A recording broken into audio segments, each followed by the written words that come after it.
WWE has been on quite the streak this year of pay-per-views. Coming into tonight, they have been churning out banger after banger after banger on pay-per-view. 2023 has been a great year for WWE shows. As I sit here tonight, and it's very late, 12:30 in the morning, SummerSlam is in the books. I'm pretty sure this SummerSlam show has been the weakest of all the pay-per-views so far, which is not what I was expecting coming into this show tonight, because there were a lot of big matches on this show tonight. Roman Reigns and Jey Uso, right? This match has been built up now for 3 years. We had the World Heavyweight Championship on the line. We had a couple of possible Money in the Bank cash-ins. We had Cody and Brock, the rubber match. A lot of big matches on this show. But it was all built around tribal combat. In WWE and Triple H, they have been very reliant on the Bloodline, because this has been their top storyline for the entire year. Really, this has been their top storyline for the past 3 years. Everything revolves around Roman Reigns and the Bloodline. And I have greatly enjoyed watching this story play out on television every single week. It is usually the highlight of WWE television. But at some point, all good things must come to an end. The only question is when? When is the time for the Bloodline to be over? Because the Bloodline, they're still turning up big numbers on TV. Right, on SmackDown every single week. Jey Uso has gotten himself over as a main event player, and people are waiting for Solo Sikoa to turn and see when he's gonna, drop the other, the other shoe is gonna drop on Roman Reigns. There are still chapters and layers of the story that can play itself out. But tonight was the first time in this entire Bloodline saga that I honestly felt like the Bloodline has jumped the shark with what they did at the end of this show tonight. Roman Reigns is still the champion. Not a surprise, right? How many people actually believe that Jey Uso was going to walk out with the championship tonight? Give me a break. Jey Uso was never going to win. We knew that. So that's not even the issue. The issue is that they have a pay-per-view where the main event isn't even going on until after 11:30 at night, Eastern time. And they always give Roman Reigns a lot of time for his matches. Roman Reigns' entrance alone takes about 45 minutes these days. But he's the final boss, he's the champion, so I get it, I understand. And typically, I enjoy these matches. I don't know what it was about this match tonight. This match moved slow as snails. It was like, it took forever to get to the point in this match tonight. We saw nothing in this main event tonight that would make me jump out of my seat and say, oh my God, this is an amazing match. Not like we've had amazing matches before with these guys. Tonight was not one of those nights.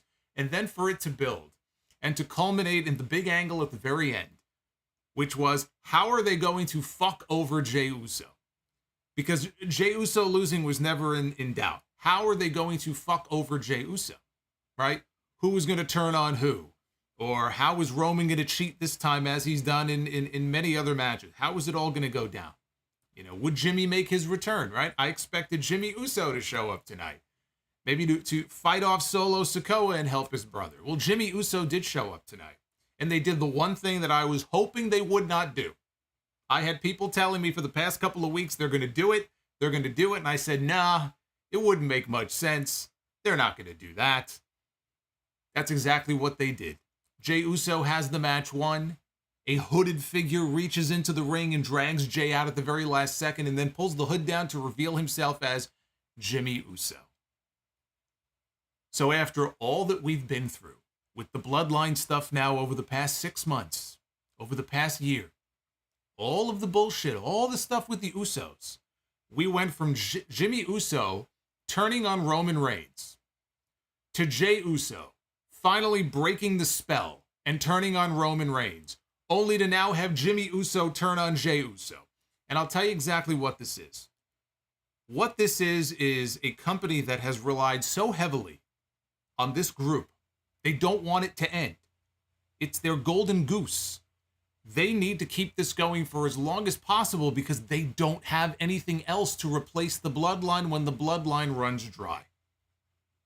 They have the Judgment Day. They've been trying to build them up. They're over on Monday Night Raw. What does that do for SmackDown? When the Bloodline is over, I've said it from day one, when the Bloodline is over, when that story has reached its pinnacle and it is over, Triple H needs to have something else to replace it with. And he doesn't. Not yet. So they got to keep this story going for as long as possible. They got to milk it for all that it's worth. They got to milk that, to fucking wring that sponge until it's bone dry and there's nothing left in it. And what we saw tonight, I think, is a byproduct of that. Jimmy Uso turning on Jay. What sense does that make? Now we'll get the explanation on television that, oh, you know, he was jealous. You never cared about me. I'm laying at home, blah, blah, blah. And look, if anybody can pull it off, these guys can pull it off, right? They've had plenty of compelling segments on TV. We'll wait and see what the explanation is that they offer us on TV this week. And clearly, we now have a main event for Payback. Hence the name of the pay-per-view, which I'm pretty sure Roman Reigns will not be on that show. So it looks like we now have our main event for next month. It'll be Jimmy and Jay one-on-one. These brother versus brother sibling rivalry things that we've seen in wrestling over the years, you know, Brett and Owen worked because it was an easy story to follow. Brett and Owen worked back in the day. Matt and Jeff did not. It's very hit or miss whether these sibling rivalries are going to work. Who do people, you know, cheer for? In this case, it might work just because people like Jay, so they might turn on Jimmy because they like Jey Uso so much. Jimmy and Jay might go out there next month and they may tear the house down and have an incredible match. But in the context of the story, it just feels like they're throwing shit at the wall now. We got to find ways to drag this out. Oh, let's have Jimmy turn on Jay. It was a very lame ending to what I thought was a very underwhelming main event tonight. First time I will say that about a Bloodline main event match on pay-per-view this year. We had Roman and Sami Zayn. Roman and Cody was an excellent match. We had Roman and Solo against the Usos and Money in the Bank, a great match. We've seen a lot of good Bloodline matches that have closed out pay-per-views this year. Tonight was not one of those nights. I thought it was very disappointing. Which is not to say that overall I thought that this was a bad show. I just think this was the weakest of all the pay-per-views that WWE has produced this year, and it just so happened to come in front of a crowd of 50,000 people in a big stadium. SummerSlam is traditionally one of the biggest shows of the year. So for it to close out and end that way, I thought was a big disappointment. What was not disappointing was seeing Iyo Sky win the Women's Championship tonight, cashing in Money in the Bank on Bianca Belair, who had just won the title in a triple threat match against Asuka and Charlotte Flair. She had a bum knee. Io's music hit, and instantly Bianca Belair went from babyface to heel because these people wanted to see a new champion crowned, and a new champion is what they got. We had some news that broke earlier today that I'll talk about later about a potential WWE return, which makes this very interesting as far as how this person may factor into that whole storyline. But watching Iyo Sky cash in and hold that championship for the first time was honestly one of the best moments, if not the best moment of the entire pay-per-view. Cody Rhodes and Brock Lesnar. A lot has been said about that whole feud, for which we never got an actual explanation about, you know, when the whole thing kicked off and the whole thing started. Why is Brock Lesnar doing this? We got a look into why that may have been tonight. At the end of their match, an excellent match, the best match in their entire trilogy. That was one of the best parts of the entire show. LA Knight got a spot on the show and they did the right thing. They put him over in the Battle Royal and everybody cheered for him like he was a big superstar. Hopefully tonight is the beginning of some big things for him. That was a great moment. Becky Lynch and Trish Stratus not very happy to be booted off the show for a Battle Royal, but that's the way it goes. Looking at this pay-per-view, they booted at least 2 matches off the show, and they still went off the air at fucking midnight. You think they were going to add 2 more matches to this show? They only had 8 matches, and look how late this pay-per-view went. People wanted more matches on this show. So we got a lot to unpack here. It's late enough already. Let's get into it. It is your SummerSlam 2023 review. I am the Solomonster. It is very late, so I thank you for joining me here on an early Sunday morning, late Saturday night. Hey, do me a favor if you're new here. Hit the subscribe button. Hit the like button as well. We do a little thing later called Be the Booker. The goal was 500 likes. I think we're well on our way to that. So make sure you hit that thumbs up. Super chats are open. As you can see, they're going to be popping up on your screen. What did you guys think of SummerSlam? Am I right or wrong about this main event? Am I the only one who was underwhelmed by what we saw in that match? Am I the only one who was underwhelmed by this Jimmy Uso turn as the Usos world turns? So drop a super chat and let me know. Channel memberships are open as well. And also, so you guys are aware, we have a little contest that we are going to be doing later on here on the stream for Wrestle Rumble. Going to be giving away some championship belts, giving me the honor of doing it, but of course it all comes from Wrestle Rumble. Some of you have entered the contest.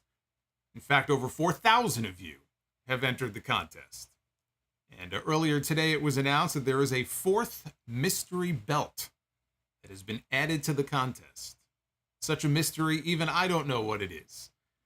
So that contest is going to be coming up a little bit later on. I'll be picking some winners. Richie Rich over here at dropping random. all this boy. money on me. Hey, I just want you to know, I think you rock. I don't mean the rock, a rock, you rock. And I just wanted you to know that. Hey, Paul Hamilton dropping a $100 super chat here to get us going here on the SummerSlam stream. That woke me up, even though it's late. Hey, Paul, thank you, man. Thank you very much for the $100 bomb. Very much appreciated. Now, with them being in Detroit, they had Kid Rock, who I believe is in the WWE Hall of Fame, which tells you everything you need to know about their Hall of Fame. But we had Kid Rock opening the show, narrating the opening video with highlights from the first SummerSlam in 88. They chose 88, 95, and 2013. I guess they wanted to spread it out. Those are some odd choices there. Although 2013 was not a bad show. 2013 had two of the better matches in SummerSlam history. I am surprised, though, that they didn't throw Wembley in there. Last time WWE ran a big show at Ford Field, The Undertaker beat Batista. Oh, my goodness. The Undertaker beat Batista to win the World Heavyweight Championship. A 0 point thank you. So that's how far back you got to go for a big WWE show at Ford Field. They announced 59,194 is the attendance. That's what we call the entertainment number. The actual number per WrestleTix had a little over 51,000 in the building. 51,000 sounds impressive to me, but I guess it doesn't sound as impressive as 59,000, so that was the number that they announced. Michael Cole and Corey Graves checked in on commentary. If you missed it, there was breaking news. Earlier today, there's been an announced team shakeup in WWE. Michael Cole and Wade Barrett are moving to Monday nights. Starting this Monday on Raw, Michael Cole and Wade Barrett will be the new announced team for Raw. And over on SmackDown, Michael Cole is still going to be on SmackDown. But he, as he said, I think during the broadcast tonight, he said that he'll be there along for the ride with Kevin Patrick and Corey Graves. So they're basically swapping the teams, but they're keeping Cole on both shows. And the reason they're doing this is apparently it has something to do, there's a tie-in here with Endeavor, who of course is in the process of buying WWE, and they want Michael Cole in that position because he is the face of the company. He's the best they have as far as the announcers are concerned. And it really has been this weird career transformation for Michael Cole, who used to be, you know, the butt of all the jokes, and he used to bear the brunt of all the criticism from myself and a lot of people. And I think for good reason. But really he has, and we've seen more of it since Vince McMahon, I think, has been out of his ear.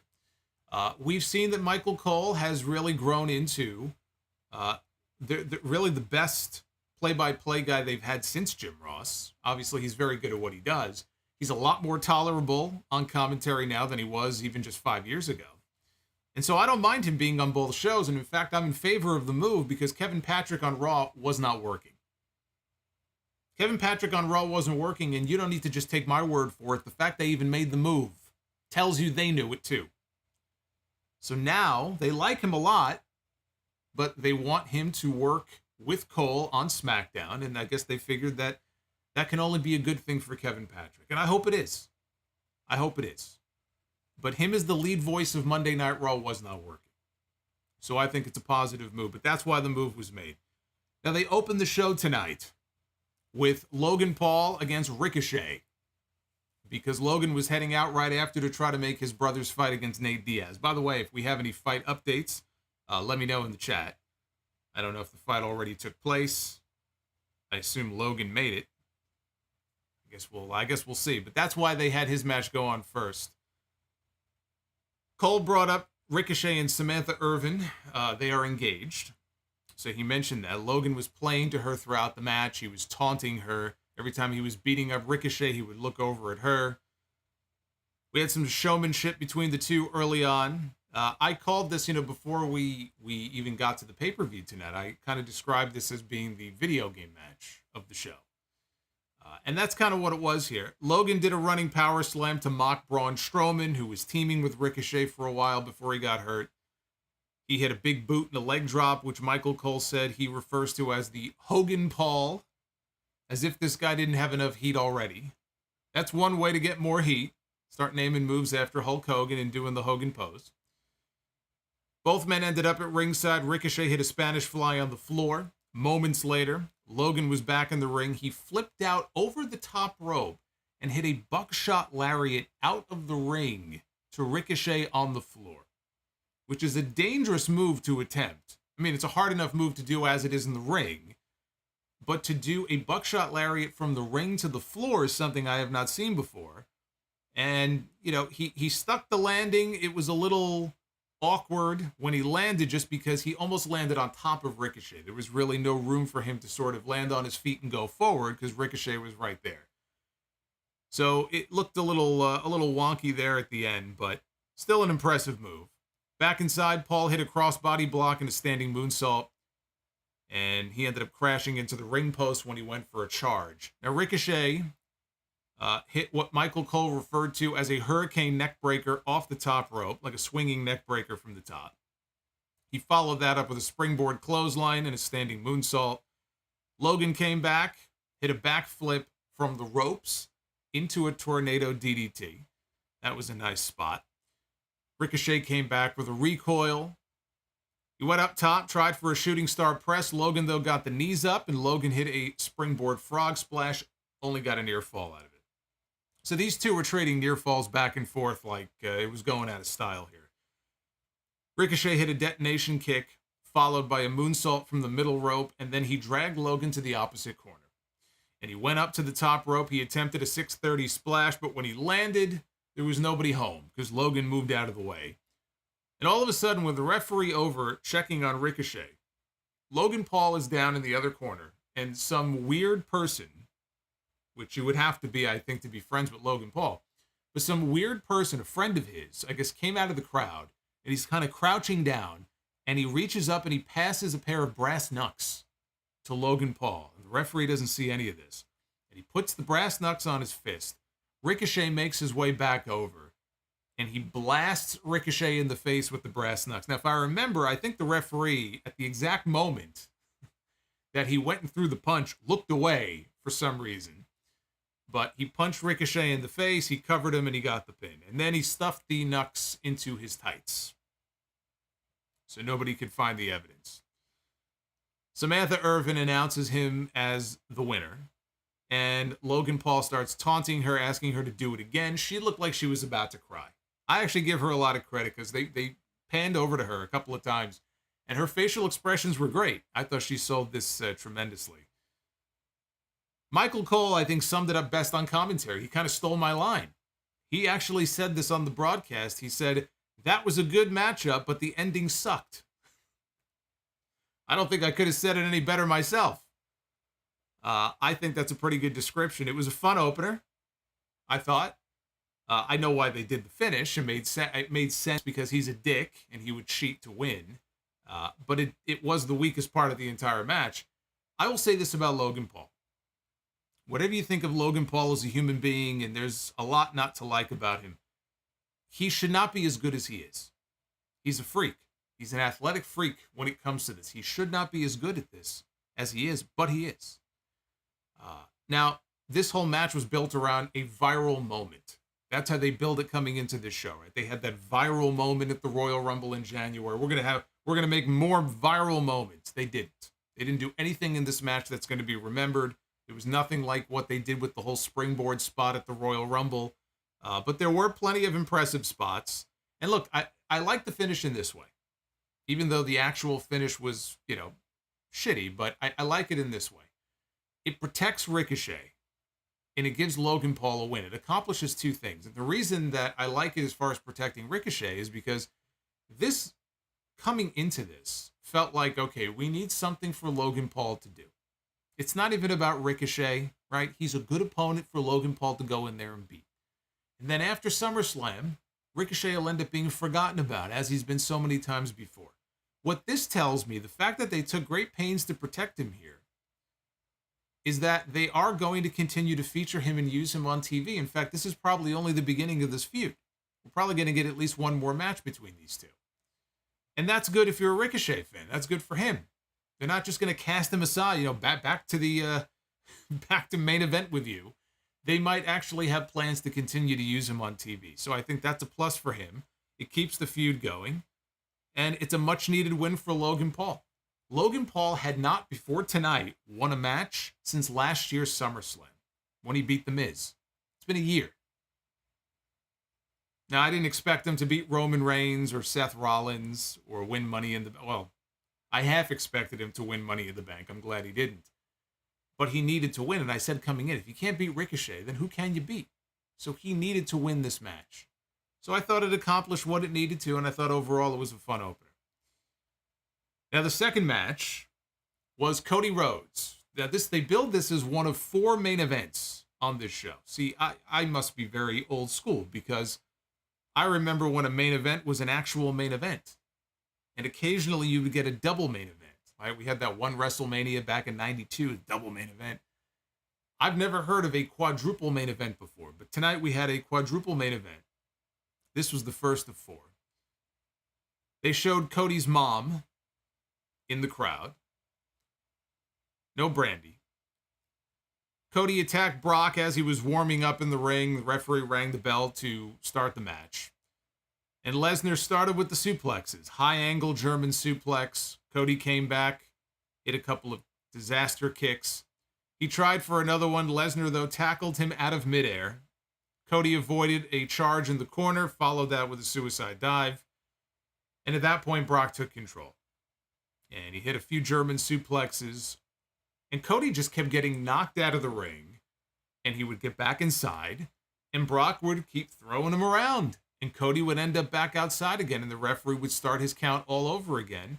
And then he would make it back in the ring at the very last second. And so finally, after what felt like forever here, Brock is yelling at Cody. And he's telling Cody, save yourself. Basically, do yourself a favor. Stay outside and get counted out. Cody keeps rolling back into the ring. So he tells Cody, he goes, this is only going to get worse. Right? He's warning him. Lesnar hits another suplex. This at this point, this was giving off SummerSlam 2014 vibes from what we saw with Brock and John Cena. It was kind of going in that direction. Brock knocked Cody out of the ring a couple more times. He kept getting back in. So Lesnar got frustrated. He gave him an F5 on the floor. Cody gets back in at the 9 count. Fans cheered. Fans are into this, right? This was a compelling match. If you thought that, it was kind of boring at the beginning, it was slow to start, you're not wrong. But it built, and you could see the story that they were telling, and they clearly had the people hooked. Because each time Cody would get back up and he would get back into the ring, the people got louder and louder, and Brock looked more purple and exasperated each time. So Cody fires up, hits a few right hands. Brock hits another suplex, gives him an F5 this time through the announce table. Michael Cole is trying to talk some sense into Cody as he's struggling to get back to his feet. He's telling Cody, just stay down, it's not worth it. He gets back into the ring at 9. Lesnar gives him an overhead belly to belly. Cody had visible bruising all over his ribs. He had a cut on his shoulder. You could see the welts on his rib cage. Brock gave him a German. Cody was holding onto the top turnbuckle pad, so when he went backwards, he pulled the pad off, and the turnbuckle pad went flying. That's important because that would come into play later on in the match. Cody finally was able to knock Brock down by hitting him with the steel steps. And let me talk about this here, because I know that this was stupid. And I know this bothered some people. It bothered me too, but this is not the first time that this has happened. The last time, I don't remember what match it was, but the last time we saw something like this, where somebody used the steel steps, and it was not deemed a disqualification. The explanation was, well, the steps are technically part of the ring. So if you use a part of the ring, it's fair game.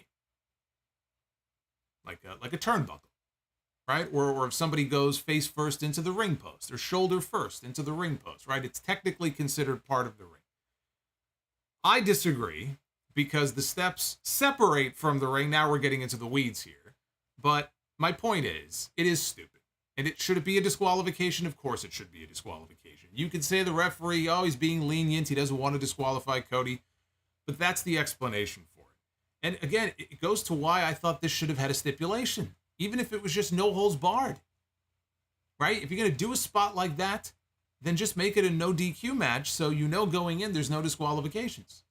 So it looks stupid when he uses the steps and it's not a DQ. But anyway, that's the explanation. And that might make sense to some people, but that doesn't make it any less stupid. So Cody had new life. Followed up with a disaster kick, hit a Cody cutter. Cody did a step-up jump to the top rope and then hit a big Cody cutter off the top rope for a near fall. Brock applied a Kimura lock. Rhodes got a rope break. Brock tried for an F5. Cody pushed him, though, chest first into the exposed turnbuckle from earlier. And Cody then applied a Kimura lock of his own. Lesnar, he was selling it big, teasing that he might tap out, but he powered out of it. Cody countered an F5 into 3 consecutive crossroads, and they did not look pretty. Brock is a big boy to go down for 3 different crossroads. Although I don't know that it looked great even when he was doing it to Roman at WrestleMania. It can look a little clunky. So it looked clunky here, but he hit 3 of them in a row, and he covered Brock, and he pinned him. And he won the match clean. And the crowd reacted in a very big way. They were very happy to see Cody pick up the win. One of the funnier parts of the match, I will show you. This was right at the end. Brock had a little wardrobe malfunction. I don't know how this happened. I didn't see how it happened. But yes, Brock tore his shorts. And thankfully, he was wearing trunks underneath, because that would have been very bad. But yes, as he's giving him the crossroads, I said, wait a minute. Poor Brock here, he's had a little wardrobe malfunction. It happens. After the match was over, Brock gets up and he slowly approaches Cody. And he removes his gloves, right, as if he's going to put a beat down on this guy. Now, Cody's music is still playing throughout this entire thing. Brock goes face to face with Cody. He gives him a little headbutt, very lightly, out of respect. And then he puts his hand out and he shakes the man's hand. And Lesnar hugs Cody. He raises his arm to each side of the ring. And then Lesnar leaves the ring to Cody. And they have a close-up shot of Cody's face, and he's smiling as he watches Brock walk off. Cody went to ringside, he hugged his mom, and then he was telling the fans at ringside, we're on our way. We are on our way. It started slow, but they ended up telling a great story, and I think they had an excellent match, easily the best match of their trilogy. You know, as I look back on all the matches on this show, this may have been my favorite match on the show. If I had to say what I thought was the best match on the show, I think it's either this or the World Heavyweight Championship match, and I think I would go with this. I liked the story they told here, and it worked. And by the end of it, it felt like this really was a big win for Cody. Because Cody, it has felt like, has largely been stuck in purgatory since WrestleMania. He has been stuck in this feud for reasons that were never explained to us, with a guy who's not on television every single week. So on a lot of weeks, it was left to Cody to just come out, talk to us, look into the camera like I'm doing right now, and just talk to the audience and cut these promos on somebody who wasn't even there. That's not an easy thing to do. At a certain point, it sounds like the guy is just speaking in circles, and you have to try to come up with something interesting. And he did the best that he could. So, like I said, it felt like he's been stuck in purgatory for the last 4 months. But this was really the best way and the only way to pay this off. Any other outcome to this would have been foolish. This was exactly what the finish needed to be. We never see Brock Lesnar endorse anyone. Not in the way that he did tonight, where he shakes their hand and hugs them and holds their hand up without expecting him to clothesline the shit out of them and leave them laying, right? How often do we see something like this? So for him to do what he did is a big deal. And it made for a memorable moment. It showed that he respects Cody. And that may well be the story that they never bothered to explain, that they wanted to tell. Even if it is, even if the whole point of all this was wait until the end and the story will become clear that Brock didn't respect Cody. Cody beats him, and now he's earned Brock's respect. And that's the story. And if that's the story, then fine. But it doesn't change my mind that they made a mistake not explaining this to us in advance. That it was just a matter of respect for Brock. Cody, I don't respect you. It would not have been hard for him to come out on television 2 or 3 months ago and say, I don't respect you. That's an easy story to follow. So if that was their plan all along, if that was the story from the beginning, I still say they should have explained it to us a long time ago instead of leaving us hanging like this. But if you were on the fence about Cody Rhodes wondering, are they really going to have him be the guy to beat Brock Lesnar? Is Cody that guy? I don't think there can be any debate after what we saw tonight. They do not put him over and use Brock Lesnar in the way that they did to put him over unless he is the guy. Unless he is the chosen one. That is what Cody Rhodes is after tonight. There can be no debate about that. This is where he is headed. He is headed to the top championship. And I don't mean the belt that Seth Rollins has. So if there was any doubt about it, are they, not going to go with Cody and Roman at WrestleMania next year? After tonight, I think it's pretty clear that they're going for Roman and Cody at WrestleMania next year. They just decided to take the scenic route and take the long way around to get there. But again, they don't waste an endorsement from Brock Lesnar on somebody who they're going to have at number 2 or number 3. The goal is to get him to number 1. That much is clear after what they did tonight. And then it was time for the Slim Jim Battle Royal. Or the match that bumped Becky Lynch and Trish Stratus from the show. There was a lot of social media activity from some of the women this weekend, including Trish and Becky, who clearly were not very happy. And you can understand why. That they wouldn't be happy about being bumped from the show. It's understandable. But again, if something had to be sacrificed to get LA Knight on the show in a spot, then so be it. Because it would have been ridiculous to not get him a spot on the show. So we had the Battle Royal, and LA Knight, who, of course, got the biggest ovation of anybody who got an entrance here. And not everybody got a televised entrance. He was one of the few. But we had LA Knight, AJ Styles, The Miz, Austin Theory, Karrion Kross, Cameron Grimes, Apollo Crews, Santos Escobar, Matt Riddle, Tommaso Ciampa, Sheamus, Ridge Holland, Butch, Grayson Waller, Shinsuke Nakamura, Bronson Reed, Eric, Ivar, JD McDonough. Hey, they found him. Giovanni Vinci and Ludwig Kaiser. Otis was in there, Chad Gable, and Rick Boogs. Then MVP comes out on stage. He says, oh, no, we're not done yet. And I said, oh boy. I could already see where this is going. And of course, he introduces Omos. We have not seen Omos since Backlash, when he lost to Seth Rollins. He's been wrestling on house shows. We have not seen him on television in how many months is it? 3 months? 3 or 4 months? So here comes Omos. He gets in. Immediately, he throws out a bunch of geeks. Out goes Apollo Crews. Out goes JD McDonough. Rick Boogs. Kaiser and Vinci got rid of Otis, so Gable eliminated Vinci. Ciampa got an elimination. Actually, he eliminated both Viking Raiders.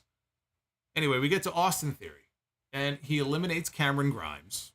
Santos Escobar then dumps Theory, who he's going to be challenging for the U.S. title on Friday, this coming Friday on SmackDown. Omos lifted Butch and Matt Riddle and eliminated them with ease. LA Knight then is trying to make something happen with Omos. He's trying to go after the big guy. Omos puts him down with a big boot. Everybody starts ganging up on the Giant. which leads to AJ Styles giving his former tag team partner a phenomenal forearm. And all of the people in the match work together to dump out Omos, with LA Knight being the one at the very end who gave that little extra push that sent him out of the ring and to the floor. Very similar to the Diesel spot from the 1994 Royal Rumble, where everybody in the match ganged up to eliminate Diesel. And at the very end, who was it? It was his buddy. It was his boy, Shawn Michaels, who gave that little extra push that sent Diesel out of the ring. So Grayson Waller and The Miz, they teamed up briefly, and Corey Graves made reference to the pointing Spider-Man meme, because it's almost like you're seeing double. Knight eliminated Miz, Sheamus eliminated Waller, Styles eliminated Cross, Gable almost German suplex Bronson Reed. This fucking stadium would have lost their minds had he done so. And he got him up about halfway, but he didn't get it. And Reed eliminated Gable, and the crowd booed. Crowd likes Chad Gable. People like Chad Gable. They were very unhappy when he got eliminated. So Knight then eliminated Reed in the same way that Benoit eliminated Big Show from the Royal Rumble back in 2004. Styles had Knight set up for a phenomenal forearm, but Karrion Kross grabbed his leg from outside. Sheamus then booted AJ out for the elimination. So it came down to the two men who wrestled on Friday night. It came down to LA Knight and Sheamus. Sheamus went up top, and I'm looking at this and I'm saying, oh my God, he's going to try for it again. Now, if you watch SmackDown on Friday night, LA Knight, and he does this spot in a lot of his matches, but he tried it on Friday, where he'll run towards the corner, his opponent is on the top rope, and in one vertical leap, he will try to jump up onto the top rope, which is not an easy thing to do. Shelton Benjamin is known for doing that, but he is not as athletic. Few people are as athletic as Shelton Benjamin. He did it. He slipped. He went up to the top rope. After that, they both fell to the floor. It was a whole mess. And I'm like, he's going to try this again. A move that he should probably just think better of doing, and he's going to try it again. It's almost like he has to make up for what happened on Friday night. Thankfully, this time, he made it. He didn't slip and fall off the top rope. And he suplexed Sheamus all the way to the canvas. Sheamus gets up. Knight gets a running start. He clotheslines him out to the floor. And LA Knight wins the Slim Jim Battle Royal. And the crowd exploded. Sometimes you just have to give the people what they want. At the end of the day, that's really what it boils down to. That's the story of LA Knight's run right now in WWE. Sometimes you just have to give the people what they want. And when you do, they will reward you for it, as they did with the reaction at the end of this match. This was the right move. They did the right thing. I don't have a lot of faith and trust in this company to do the right thing when it comes to this kind of stuff. But they did the right thing here. I give them credit for that. There was only one winner. There was only one possible winner for this Battle Royal. And that finish reminded me of Cesaro winning the first Andre Battle Royal at WrestleMania 30 when he body slammed Big Show out of the ring. And they get that wide shot, and everybody in the crowd is losing their minds. And you really thought that night, as he hoisted up that trophy, you really thought, this is going to be the start of something special for this guy. And they only reinforced it on Raw the next night when they had Paul Heyman show up and replace Zeb Coulter as his new manager. And it's like, well, now we're off to the races here, right? The big things in his future. Only, of course, that's not what happened. And we found out years later from Paul Heyman himself that the company never intended to push Cesaro. They put the two of them together for other reasons. It had nothing to do with Cesaro. And they completely wasted what could have been a big push for him. I'm not saying it would have, resulted in him being the world champion or anything, but they had something in him to do more with him, and they squandered it. LA Knight has a lot more charisma than Cesaro does, even though he may be a little bit older now than Cesaro was at that point. That was in 2014. But the key now is the same as it was back then, 9 years ago. The key is in the follow-up. This was great. Now what? Now what? There was nothing on the line in the Battle Royal, so it's not like the winner of the Battle Royal gets a title shot or something. The key now is, how do you follow up on this? And I am optimistic, seeing, what they're doing at the moment with this guy and the television time they're devoting to him. There was a commercial that aired immediately after this. Their new Slim Jim commercial. They have a brand new Slim Jim sponsorship. Bianca Belair and LA Knight were the spokespeople in the commercial. So you got LA Knight now as part of this new multi-million-dollar sponsorship campaign, snapping into a Slim Jim. And by the way, they are still using Randy Savage's voice at the end of the commercial, which I think is very cool. I don't know if there's anybody that they need to pay residuals to for that because his family is all dead now. But it's very cool to hear his voice still in those commercials. But the fact that LA Knight would even be featured in that commercial is a positive sign. So hopefully this is the start of what will be a very fruitful push for him on television going forward. But I still think he should probably cut down on those vertical leaps. Now, I thought the early part of the show, things were going pretty good. Opener was good. Cody match was excellent. I enjoyed the Battle Royal even. I thought the Battle Royal was enjoyable. And at this point, things started to go downhill. And it all started with Ronda Rousey and Shayna Baszler, who had an MMA rules match on this show. Pass out, tap out, knockout. Those are the only rules. They tried something different here. It did not work. Referee explained the rules to each woman and said that this was not sanctioned by WWE. There were no pinfalls, no rope breaks.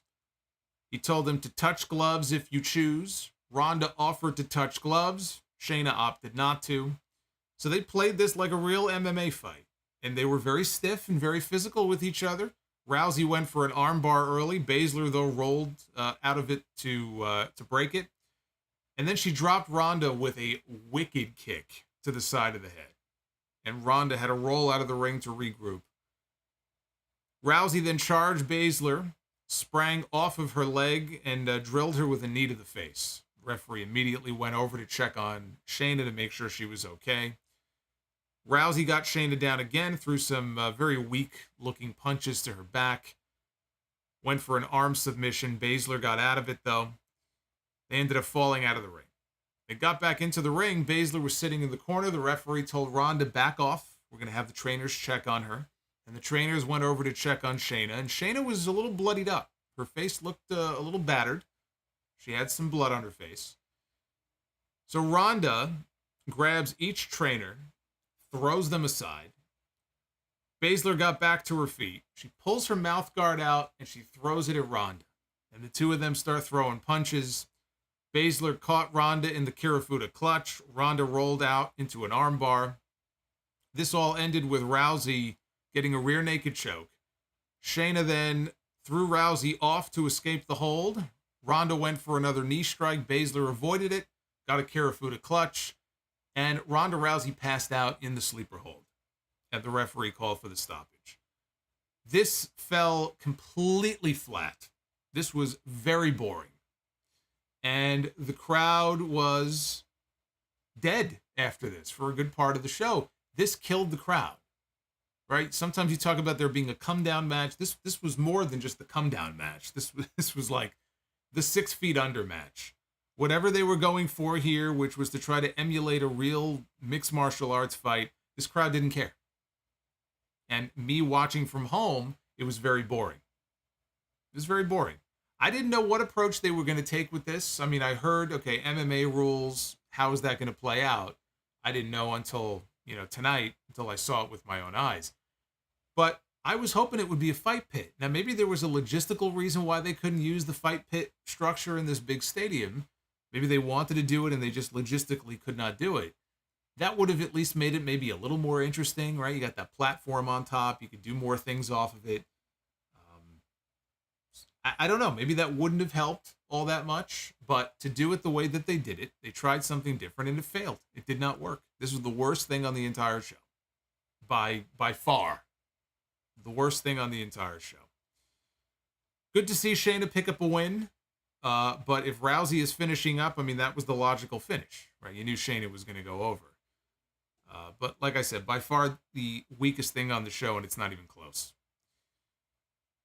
We had Gunther, who was only 32 days away. Now I think 31. 31 days away from breaking the Honky Tonk Man's record as the longest reigning Intercontinental Champion of all time. One-on-one with Drew McIntyre. This is one of the matches, one of the two matches I was looking forward to the most on this show.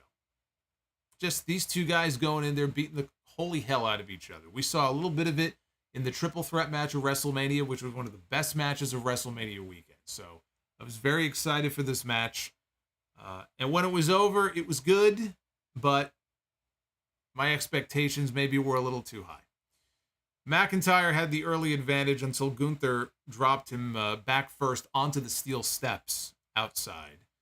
Inside, they traded clotheslines until Gunther dropped him with one, hit a German suplex, and McIntyre immediately popped up, dropped Gunther with a clothesline of his own.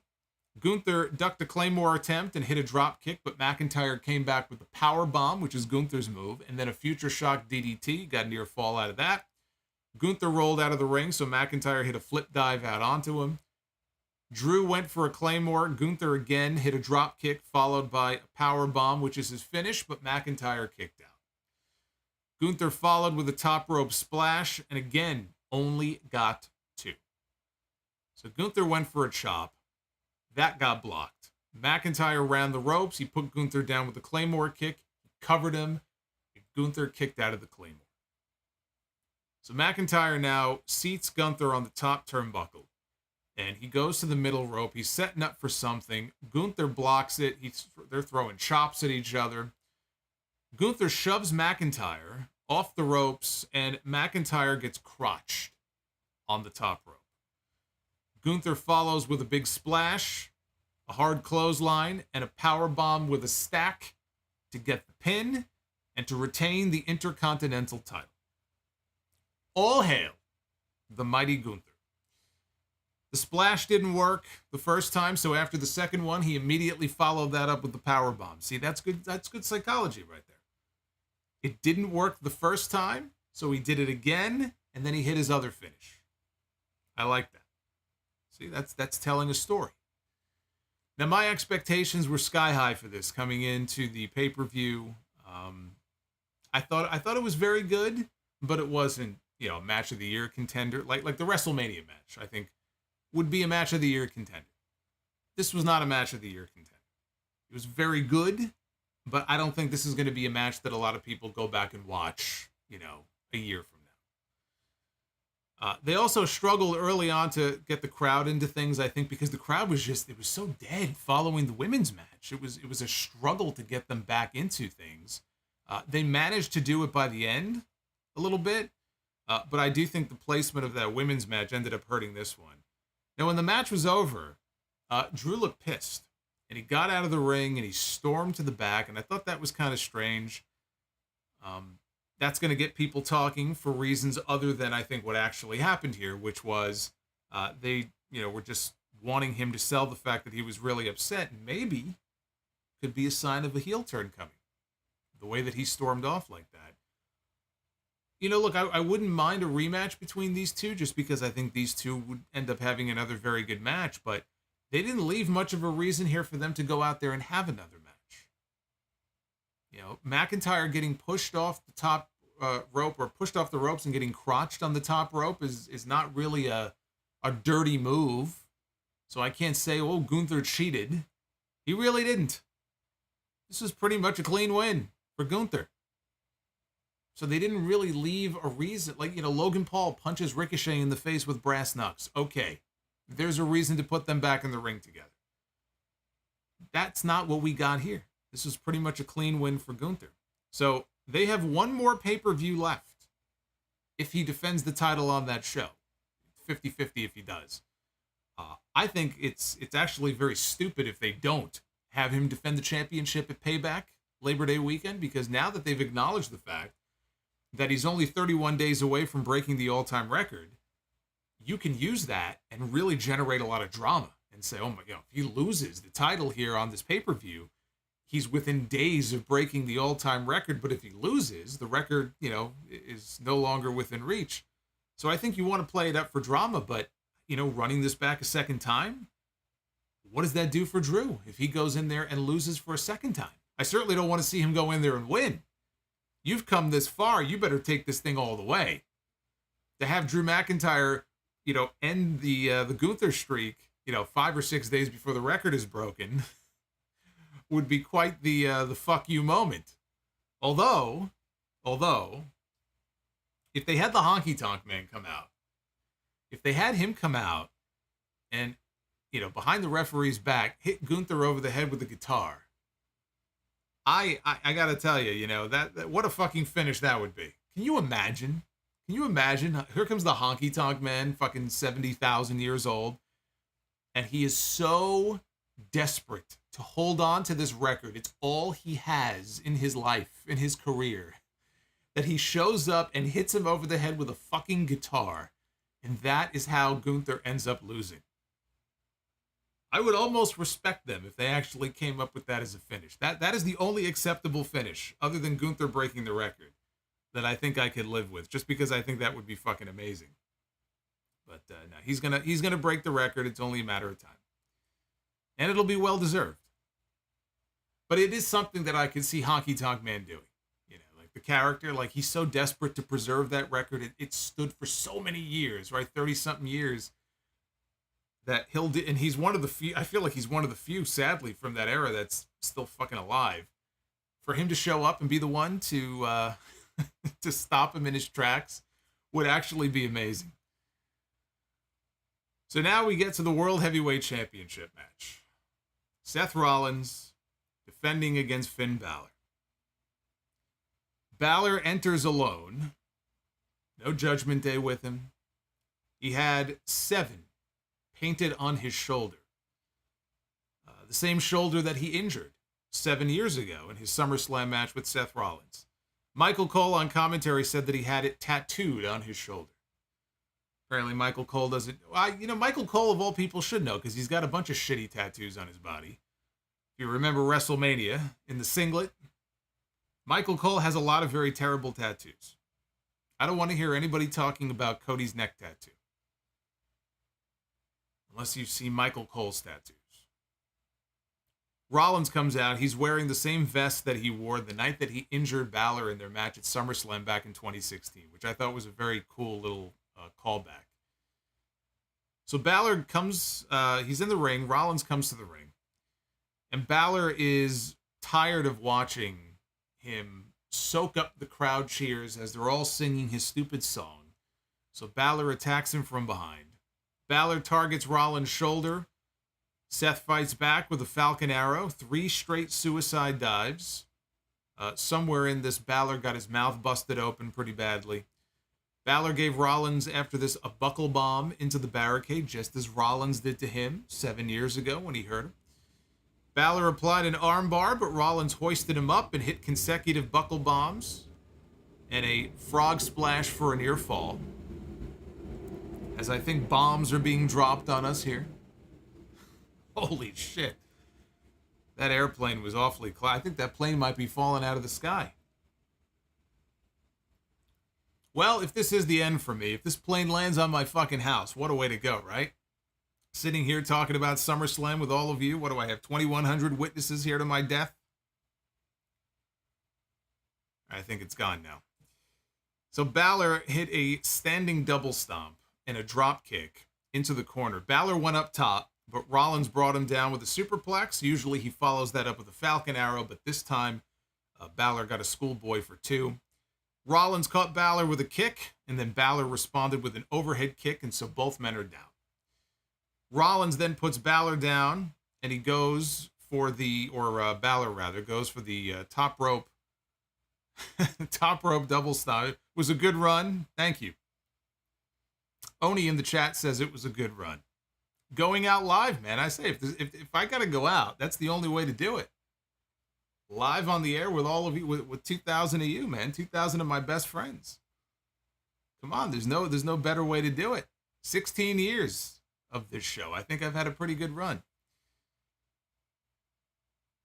So Rollins ends up hitting a pedigree, and he covers Bálor, but he only gets a near fall out of it. So now here comes Damian Priest, and you knew Damian Priest was going to factor into the finish of this match in some way. People were waiting for it. So here comes Damian Priest. He's got his Money in the Bank briefcase with him. Bálor rolls up a distracted Rollins for a 2 count. Bálor kicks out of a pin attempt by Rollins. Rollins ends up in the ropes. With the referee not looking, Priest delivers a cheap shot from the floor. Bálor then put Rollins down with a pedigree of his own, and he covered him for a very close near fall. Dominic Mysterio and Rhea Ripley make their way through the crowd. I said before this pay-per-view that it was ridiculous that Rhea Ripley was not penciled in for a championship match on the show.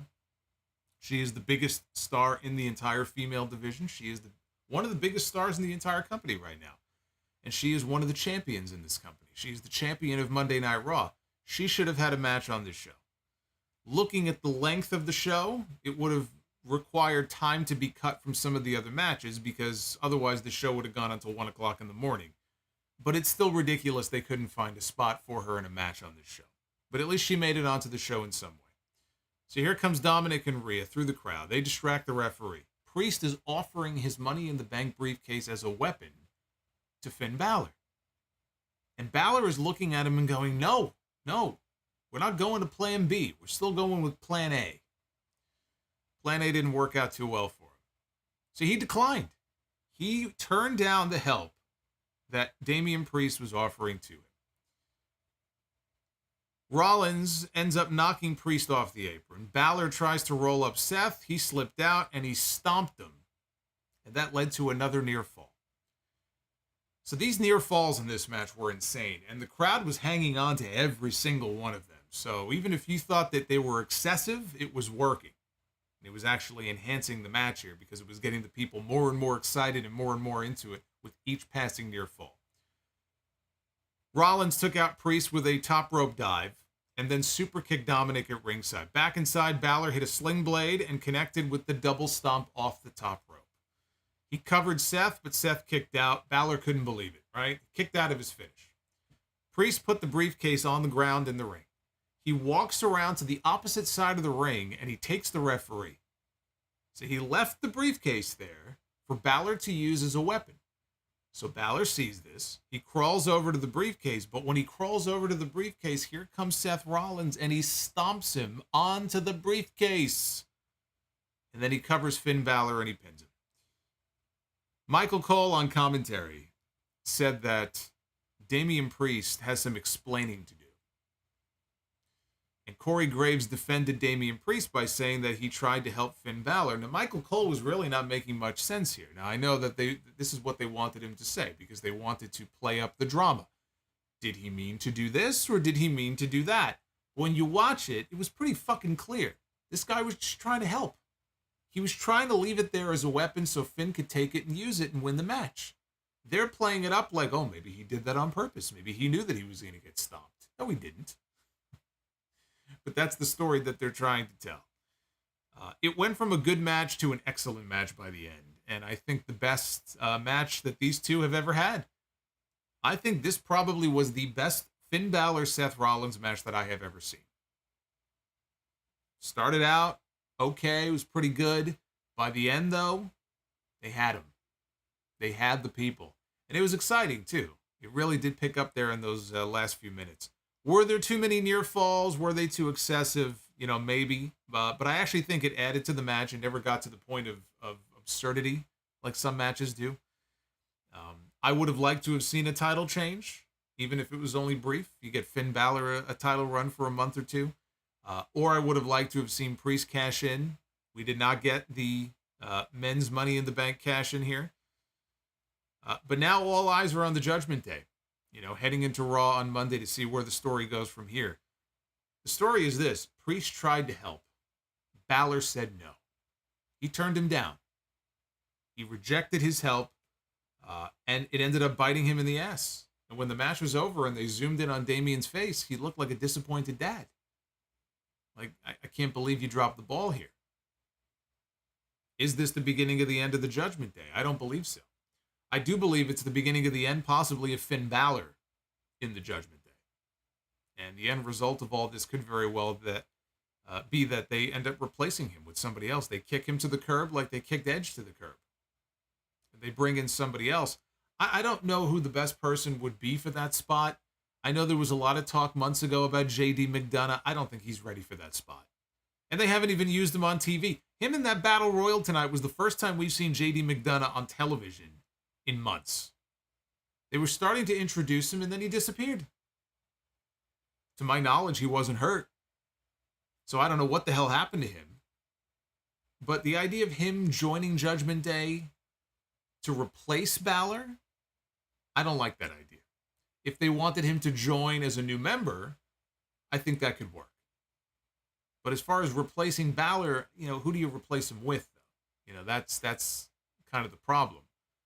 I don't know that there is any obvious person for that. But we'll see. We'll see how the story plays out on TV. But I thought by the end here, this was an excellent match. And that brought us to the Women's Championship match. Asuka defending her WWE Women's Championship against Bianca Belair and Charlotte Flair. Charlotte entered first, followed by Asuka, the champion, and then Bianca Belair. The champion should not be entering last. The reason that she did, and Bianca was the one who came out last, is because when Bianca showed up on stage, I don't have a can of C4 with me. So we'll pretend that this is Poland Spring, everybody. We'll pretend that this is a can of C4. She had a can of there you go. She had a can of C4 with her. I feel like I'm on The Price is Right here. Because that's their new sponsor. In case you didn't know, by the logo they put in the corner of the screen throughout the fucking match, C4 was the sponsor of this pay-per-view. So that's why they had Bianca come out last, so she can show off the C4 can. There was an awkward sequence early in the match where it looked like Charlotte's top came loose in the back, and the referee had to go over and help reattach it. And so while this was going on, the other, Asuka and Bianca, they were just standing there selling. Asuka decided to try for the Asuka lock to try to kill some time. Later on, Asuka put Charlotte in the Asuka lock. Bianca broke it up with a moonsault. Product placement. That's exactly what it is, man. Product placement. By the way, get your sound off mugs right here. There you go. Poland Spring. That's right. Yeah, Poland Spring. If anybody from Poland Spring is watching, here you go, man. I'm live every week. I got a show. I love Poland Spring. Reach out to me. There was the usual terrible Charlotte moonsault. This time she went for a moonsault to Bianca, who was on the floor. Totally whiffed. Totally missed her. Bianca fell down and sold it anyway. Charlotte later on hit a much better moonsault in the ring to both women, but they both kicked out at the same time. Charlotte dumped Bianca from the ring, and she seemed to land, Bianca did, awkwardly on her knee. And she started selling the knee as if she had injured it. Officials ran out to check on her. The other two continued wrestling. They showed replays, and you heard the sound of what was probably her, her face. I'm sure she was smacking the steps with her hands, but, her face hitting the steps, but I guess she landed awkwardly. Clearly, it was a worked injury. It was pretty obvious. But they sold it like maybe she tore something or she tweaked her knee. And so they started to escort her out. Bianca was, out of the match. They started escorting her to the back. So there were some near falls down the stretch that really were not getting much of a reaction. Certainly not like Bálor and Rollins did in the match that came before this. As Charlotte applied a figure 8 on Asuka, Bianca turns around and she sees this and she shoves the referees out of the way. And Bianca is going to try to valiantly make a comeback into this match. And she's coming back down to the ring and she falls down, but she pulls herself back up and she pulls herself up onto the apron. And she goes up to the top rope, and with this supposedly bad knee, she hits a 450 splash. I shit you not. She can barely stand, but this woman hits a 450 splash off the top rope onto Charlotte, who was bridging in the figure 8. So, that looked great. But she only got a near fall. Charlotte then put Bianca in the figure 8, but Asuka crawls into the ring, and she spits mist into Charlotte's eyes. I love that spot. I love the spot that Asuka did when in the previous match with Bianca, when they did the title change, and Bianca got her up on her shoulders for the KOD. Remember when Asuka spit the mist all over her own hand? And she was up in the KOD and she reached down and she gouged the eyes and she blinded her. I love that spot. This was not as good as that one, but I like this spot too. So she mists Charlotte, and it looked at that point like Asuka had the match won, but Bianca ends up rolling her up and pinning her to win the championship. I had a feeling Asuka was not leaving this show with the title. I didn't know this is what they were going to do, but I had a feeling she was not leaving Detroit as the women's champion. So that was not a surprise. But as soon as Bianca won, specifically Bianca, I knew exactly what was about to happen. I knew Iyo Sky was cashing in because of the knee injury. Bianca's in the ring, she's hurting, she's holding the knee, and I knew exactly where this was going. And sure enough, we hear Iyo Sky's theme music. She comes running down to the ring with Bayley. Bayley actually took the briefcase away from her, and she walloped Charlotte and Asuka, who were in the aisleway, walloped them with the Money in the Bank briefcase. Iyo then gives the briefcase to the referee, not before hitting Bianca in the knee with it. She hands the briefcase to the referee and says, "I'm cashing in." They make the announcement that Iyo Sky is cashing in her Money in the Bank. They rang the bell. She went up to the top rope. She hit her Genius of the Sky moonsault. She pinned Bianca 1, 2, 3. And just like that, we have, for the second time tonight, a brand new WWE Women's Champion. And the crowd went wild for this. And shout out to Michael Cole, because he had a great line on commentary about Iyo. He said, "From the world of stardom to the top of the world." I thought that was a pretty cool line. Dakota Kai showed up. I guess she came out of the crowd. I don't know. I turned around. She was right there. She was already getting in the ring. Dakota, who we have not seen in many months, I think she tore her ACL. She got into the ring to celebrate with her Damage Control stablemates here, which was very cool. I'm glad that she had that chance to go out there and celebrate that moment with her two friends. You know, it was 1 year ago. It was 1 year ago at SummerSlam that Dakota was brought back to the company by Triple H. Iyo was called up, and Bayley made her return. We had the debut of Damage Control, and there were a lot of people very excited because this never would have happened under Vince McMahon. In fact, Vince McMahon is the one who supposedly shot down the entire idea of Damage Control multiple times. Triple H gave it the green light, and they put these three together. And their run together over the past year, even though they won the women's tag team titles, and the Dakota injury aside, has been very underwhelming. I mean, I'll just say it. I have been waiting and waiting and waiting for months for Iyo Sky to just break away and branch out on her own. You know, Damage Control, I think, has largely been a failure. And so what started out promising, I think, ended up being very underwhelming. But yet 1 year later, to see these three in the ring together celebrating with Iyo, her big championship win, it was a cool moment. Whatever you think of Damage Control, it was a cool moment to see all three of them reunited tonight. I was surprised at first they didn't have Charlotte win the initial match just to give her that 15th world title and then have Iyo come out and cash in on her. But they were going to do the knee injury story, and that it wouldn't have worked as well with Charlotte. Right? They went with Bianca. I know why they did that, and I agree with them. I think it made sense because I don't think Charlotte is going to get the same level of sympathy that Bianca or other baby faces would get. How do you have sympathy for Charlotte Flair? How do you have sympathy for somebody who has everything and has already won everything? And the whole story of her character is that she's handed everything. So they went with Bianca because I think it would be a lot easier for the people to have sympathy for her. So that's why they did that. There were a few times they tried to work some three-way spots that ended up just not looking good. And the fans really didn't see much into this until the very end. The fans loved the cash-in. The match itself, they didn't seem to be terribly excited for. I thought it was good.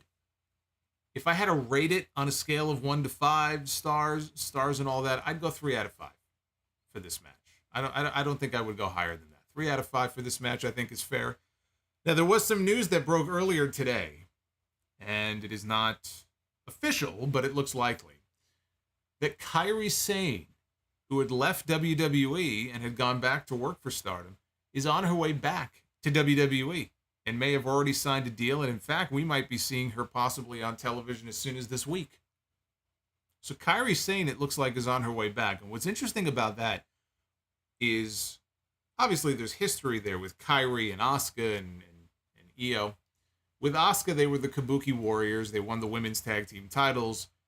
Charlotte once almost killed Kairi.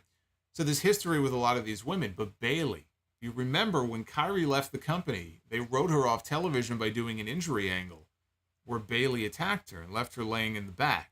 I think that was on Raw. It was during a title match between Asuka and Sasha Banks. Well, Bayley is best friends on TV with Iyo. So how might that play into things if the plan is to put her on SmackDown? And we don't know what the plan is, but if that were the plan, would they bring that up? Would they bring up the way that Kairi was written off television? Would they put Kairi back together with Asuka? I don't know. But Kairi is great. I like Kairi. Still one of the best elbow drops that I've ever seen. And we'll see what they do with her. But that is the latest on that story. It looks like she is on her way back to WWE.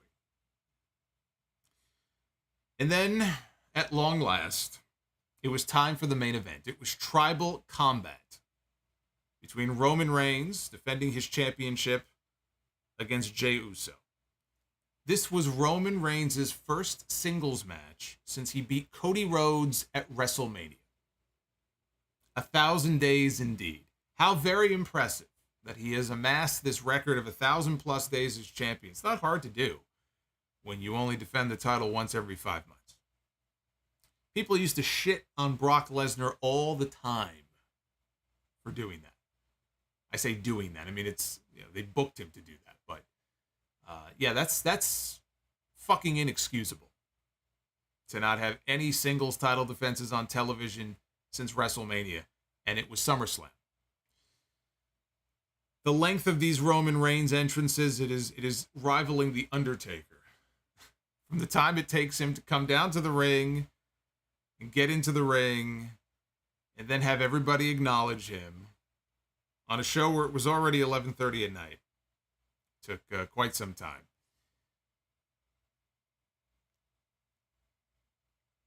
We had Roman Reigns. CM Punk's elbow drop is the best. I know you don't mean that. CM Punk's elbow drop is the best. Is today opposite day? If it's opposite day, then I agree with you. Reigns brought the Ula Fala tribal necklace to the middle of the ring. He went face-to-face with Jey before the match. He told Jey that he would give it to him if he beat him.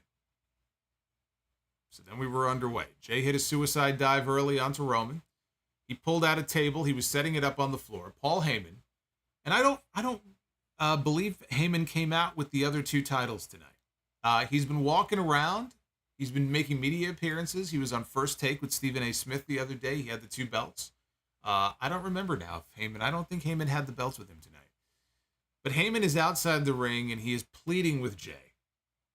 Please don't do this. And just... Heyman was great as far as the things he was saying to Jey throughout the match. He was crying at one point. So Reigns recovered. He attacked Jey. And he was working Jey over with a kendo stick. Jey Uso, though, made a comeback. He ended up breaking the kendo stick over Roman's body. Then he hit another dive out onto the floor. He put Roman back inside the ring. He came off the top rope, but he ate a Superman punch on the way down. And Roman covered for a 2 count. Roman set up for the spear, but Jey avoided it. He hit a super kick. He went up top. He nailed an Uso splash, but Roman kicked out at 2.5. And I'm skipping over a lot of filler here from the beginning of this match because it started very, very slow. And again, when you're this late into the show and you're starting a match this way, and I think also what worked against these two, I don't know that very many people honestly believed that Jey Uso had a shot of walking out with that championship. I think they were just waiting to find out how he was going to get fucked, or if Jimmy was going to make a comeback, or if somebody else was going to show up. But I don't think the drama was lacking there for a good part of the match, just because they just were not expecting this to be the end of this run. And it never at any point during this match felt like that title was in any real danger or any jeopardy at all. And there have been matches, including WrestleMania against Cody, that Roman has had where there is drama because you think, okay, this might be it. Even Sammy in Montreal, there was drama there. There were people who thought maybe they're going to pull the trigger on Sami Zayn and they're going to do a title change. It never felt to me watching this match like that drama was there with Jey Uso. And it didn't surprise me because I've been telling you for weeks going into this show, even the people who said, no, I think they should give it to Jey, they were never going to give it to Jey. And I don't know why people thought that. The only possible way they would have given it to Jey is for him to win it and then have Damian Priest immediately cash in Money in the Bank and take it away from him. But that was not going to happen either. So I don't know why some people were so hung up on this idea that, oh no, he's got a real shot. They should do it. They should give it to him. It's never going to happen. They convinced themselves that it was because they've done a very good job of telling the story. But at no point was Jey Uso getting this championship. You're fooling yourselves. So Jey goes outside the ring. Heyman is still pleading with him to stop. Don't do this. He goes outside the ring. Jey puts a whole pile of chairs inside the ring. Heyman is in tears. He grew up with you. Please don't do this. Right? He's losing it. Jey puts Roman on the top turnbuckle. He climbs up. Roman, though, slips out underneath him. He gets him up in a powerbomb position, and he slams Jey onto the chairs. Roman goes to grab another table. He brought it into the ring. He propped it up against the turnbuckles in the corner. Jey came back, though, and from the apron, he had Roman on his shoulders, and he fell backwards through the table that he set up earlier in the match, and he put him through the table with a Samoan drop, so both men crashed through the table. At this point, Jey pulls out a leather strap, and he starts whipping Roman with it. They fought into the crowd, which is when we saw for the first time Solo Sikoa, who has been interfering in Roman Reigns matches since September at Clash at the Castle. Okay, that was 11 months ago. We've been seeing this shit. So Solo Sikoa attacks Jey. There just so happens to be another table in this particular little section of the crowd already set up. It's even got a nice little tablecloth on it. So he puts Jey through the table with a spinning solo. He drags Jey's body back down to the ring, and Roman gives the order for him to go in the ring and deliver a Samoan spike. He goes for the Samoan spike. Oh, not the Samoan spike. He ends up hitting the spinning solo. After this, Roman gives the signal. They're going to do the spear spike combo, which we've seen them do on TV to him before. Roman hits the ropes. And as Solo is preparing to deliver the spike, Jey moves out of the way. And Roman spears Solo Sikoa. Jey gets up, he hits a spear to Roman Reigns, and then Roman kicks out at the last second when he goes for the pin. That woke up the crowd. That was really the first time in this match that the crowd really woke up and started reacting like this was a big main event. Jey grabs a chair. He gives a chair shot to Solo right across the back. Chair shot for Roman, another one for Solo, another one for Roman. Outside the ring, Jey rears back, because now Roman is outside. And Jey rears back for another chair shot. But Solo was there, and he ends up catching him with a super kick to the face, right? So Roman is now down. He's sitting on the ground. Solo is staring down at him, and he does not look happy. He does not look happy at all. He's holding his ribs because he got speared by Roman. Roman is looking up at him, and I can't tell what he's saying to him, but Solo looks like he is ready to blow a gasket. He starts yelling at Roman. When Jey comes out of nowhere, he spears Roman through the barricade by the timekeeper's area. Solo clears off the announce desk. He's going to give Jey the spinning solo through the announce desk. Jey makes a comeback. He ends up laying Solo out on the table. And Jey climbs up on the barricade, and he does a splash off the barricade through the announce desk, which is what Solo did to Jimmy. He did the same thing to Solo here. Jey then puts Roman in the ring, and he hits another spear. And now he heads up to the top. He's going to go for another Samoan splash. He comes off, hits the splash. He has the match won. And all of a sudden, somebody dressed in a hoodie we can't tell initially who it is, reaches into the ring and drags Jey Uso out to break up the count. And then the camera zooms in on the person, pulls down the hood, and he reveals himself to be Jimmy Uso. So Jimmy Uso has turned on his brother. A predictable turn, one that I was hoping would not happen, but that is what happened. We get chants of "fuck you, Jimmy" from the crowd. Super kick to Jey. He rolls his brother back into the ring. Roman then puts Jey through that table that was propped up in the corner against those turnbuckles. He puts him through with a spear. And then he covers Jey Uso and he pins him to retain the WWE not so undisputed Universal Championship. Roman Reigns wins Tribal Combat. So again, we had Jimmy Uso turning on Roman Reigns, saying, "I'm not going to take any more of your shit." Jey Uso is still caught in the middle. Weeks of television. It built to him finally breaking free and saying, "You out, but I'm out too," right? The Usos are united. The Usos are together.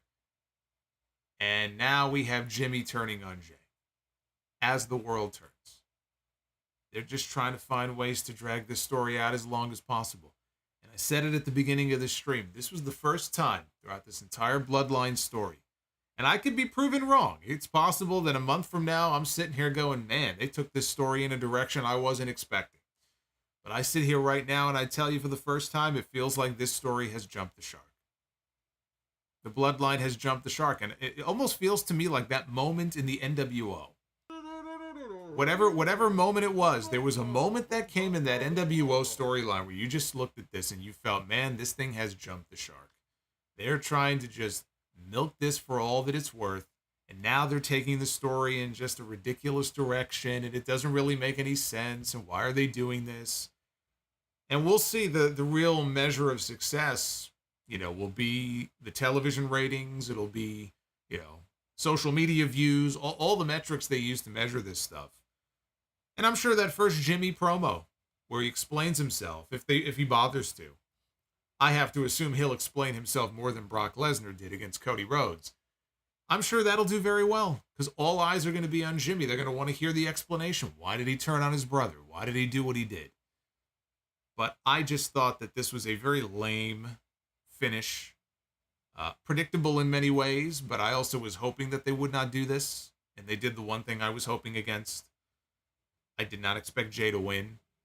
I never thought Jey was going to win. But there were other ways they could have gone about finishing this match without having his brother turn on him. And now they have a pay-per-view literally called Payback at the beginning of next month. And it's clear to me that's going to be the main event. It's going to be Jimmy against Jey. I'm not even sure Roman is scheduled to be on that show. So they have their main event. The match itself, it just moved way too slow for me and was never really interesting. It's one thing to get started. Kind of starts slow. We had matches on this show that started slow. And they built, and by the end, it was excellent. This was not one of those matches. This was a rare Bloodline miss. As far as these Bloodline main events go. I just was not into this match. This match bored me in a lot of points.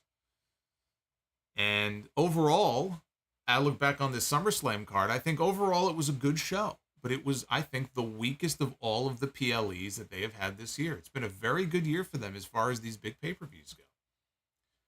I will not call SummerSlam a bad show, but I will call it the weakest of all the ones that I've seen, which is disappointing. I like the Money in the Bank cash-in. I love the Cody match. Intercontinental title match. It didn't reach the lofty expectations I set for it, but I still thought it was good. And the World Heavyweight title match also I thought was very good, but that Ronda and Shayna match really kind of stalled the show out there for a while. That was a miss. That was a definite miss. The biggest one on the show.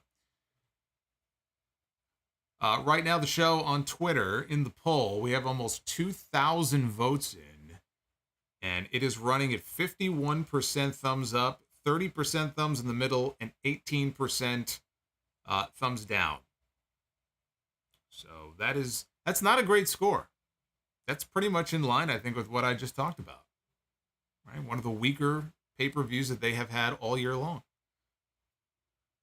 There you go. I want to give a quick shout out here to a good friend. Anybody on this channel knows the name Steve Mello. He's responsible for a lot of the great graphics work that you see. He's also got a website he set up a very long time ago called ProWrestlingLinks.com, which lists what has to be virtually every possible wrestling podcast on the planet. And it took him forever to update because of all the wrestlers and fans who decided to start a new podcast and then gave up on it. So he had to remove a lot of dead links. You know, yeah, yours truly is still here. After 16 years, I'm not going anywhere. That's all you need to know. But go ahead and bookmark that, ProWrestlingLinks.com. Not only is the sound off on there, but a lot of other wrestling shows, a lot of other wrestling podcasts are listed on there as well. Now, before we get to the Super Chats, and I know you guys have a lot of questions and a lot of comments about this pay-per-view tonight. I want to hear from you, so keep sending them in. But we have a contest to get to. It is the Wrestle Rumble contest, Summer Gold. See, their third place winner gets an Undisputed, the old school, Undisputed WWE Championship replica. Second place winner gets a WWE Championship spinner belt. First place winner gets the current Seth Rollins Monday Night Raw World Heavyweight Championship. And added earlier today is a fourth mystery belt that is such a mystery, even I don't know what it is. And the way that we do these, and what I'm going to do here is bring up the randomizer, because we use a total randomizer here that you guys will see here in a second. And this right here is the site. I'm going to paste in the names of all the entries. We had over, I say we, I mean Wrestle Rumble had over 4,000 entries into this contest. So on behalf of Wrestle Rumble, thank you to all who participated.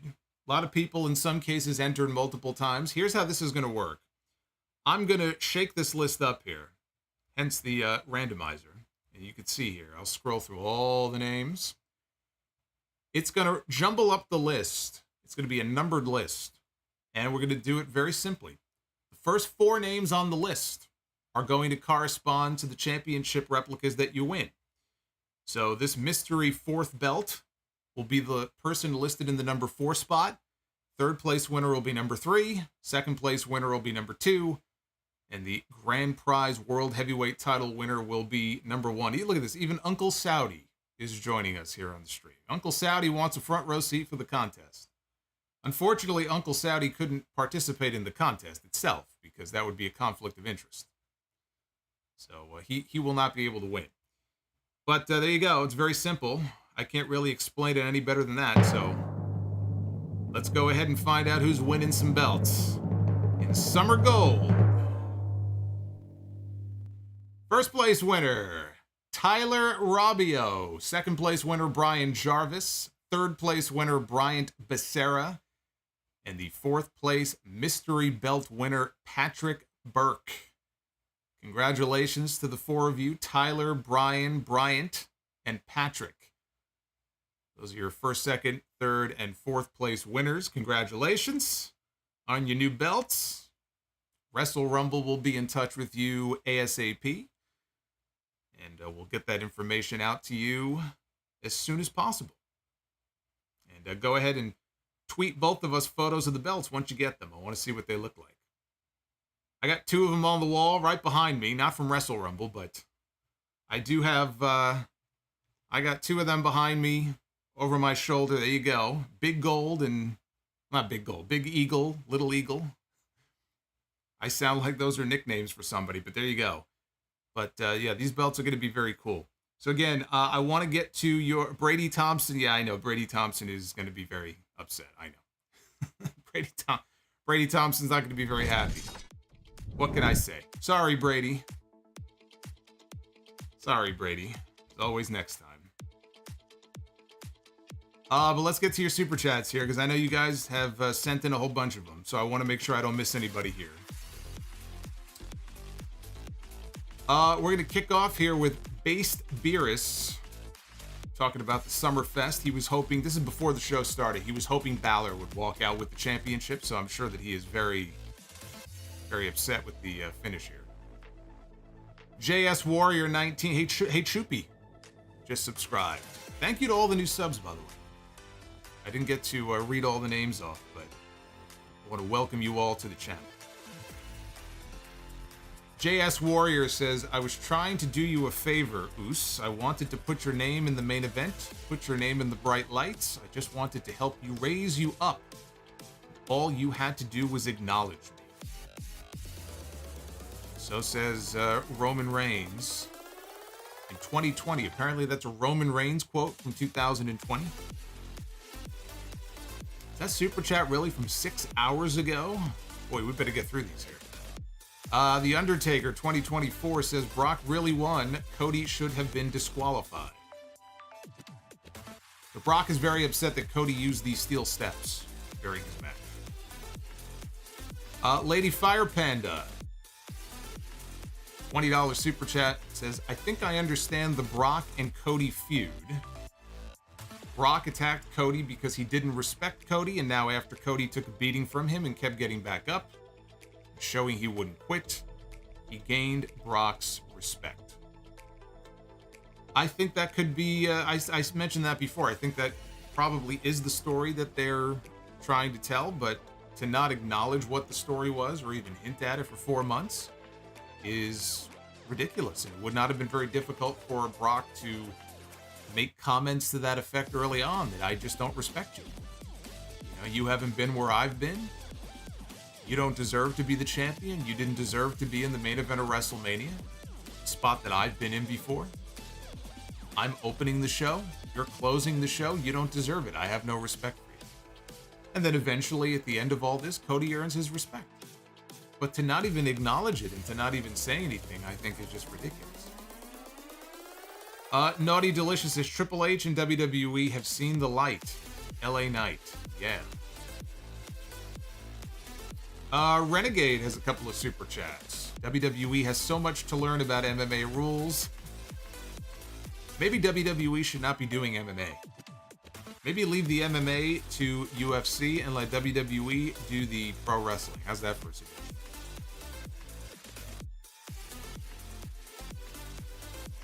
Garfield in the chat wants me to review the Dark Side of the Ring episode on Bash at the Beach. Garfield, I think you need to start checking out the full podcasts on Sunday. Because you would know that I cover Dark Side of the Ring every single week. So you are in luck.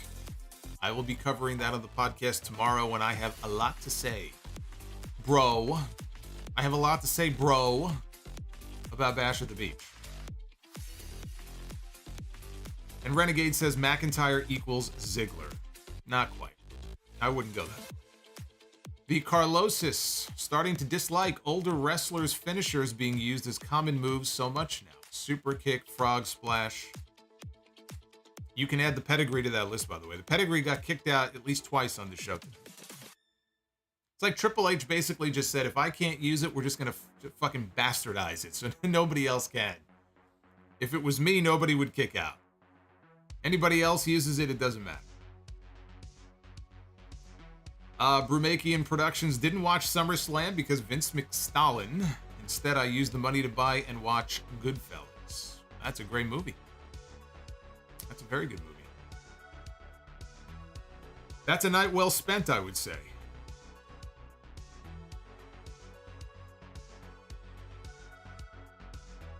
Daddy Ugarte says, I'm ready for the Brie mode jump scare. Did I already miss it? Yeah, you missed it. It was a long time ago. Feels like hours ago. Naughty says, I usually don't say this, but I'm going to say congrats to Bianca Belair with a brilliant finish in the triple threat match, but at the end, I'm also happy for Iyo Sky winning the title via cash-in. Iyo Sky deserves her moment. Bianca Belair character won't be diminished or affected by this. Back-to-back finishing moments for both women, cannot complain. And he says, I was blushing when Dakota Kai appeared tonight.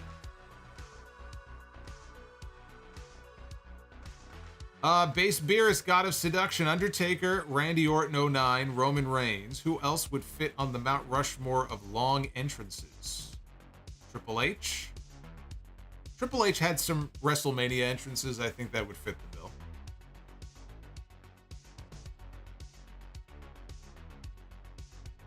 The Carlosis. Don't do it solo. Someone pay that fan. I don't know what you're talking about. He's might be talking about the main event. Base Beerus says, do it for Jimmy, Jay. That super chat didn't age well. That super chat aged like milk. Luis with the $5 super chat. SummerSlam really took the steam out of the 2023 Yu-Gi-Oh! World Championship. And screw Jimmy for screwing Jay out of the title. They have a Yu-Gi-Oh! World Championship? DEH Sires. $4.99. Cody and Roman should have happened tonight. I don't care to see a Roman match until next Mania. It's so repetitive. Show was good, but the crowd was terrible. Yeah, I mean, it should have been Cody and Roman. I agree. You get no argument out of me. I mean, look, it should have been Cody at WrestleMania. But if not WrestleMania, then yes, Cody getting a big win over Roman tonight would have been better than what we ended up getting in the main event. But we did get a very good match with Cody and Brock. Carl the Crab. To quote Josh Peck, we effing hate Triple H.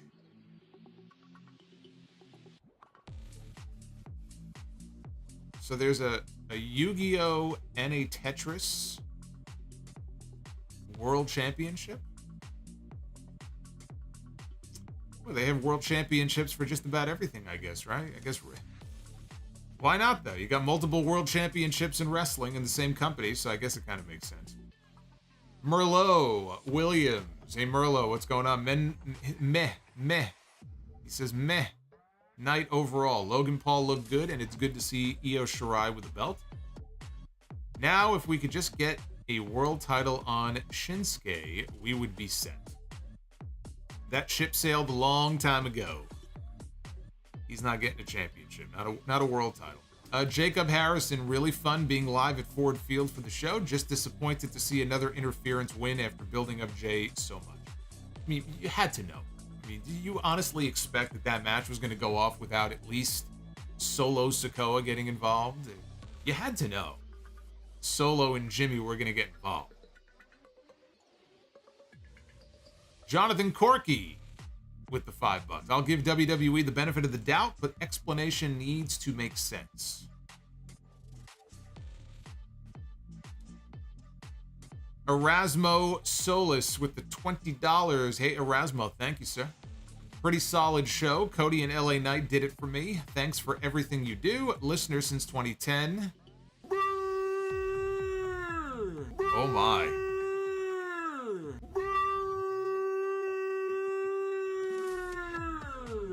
That one is from Mantar. Rest in peace, Mantar. Just passed away recently.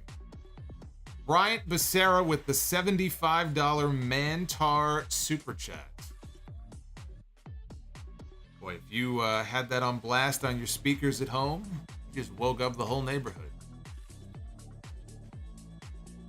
That's why I like that Super Chat so much.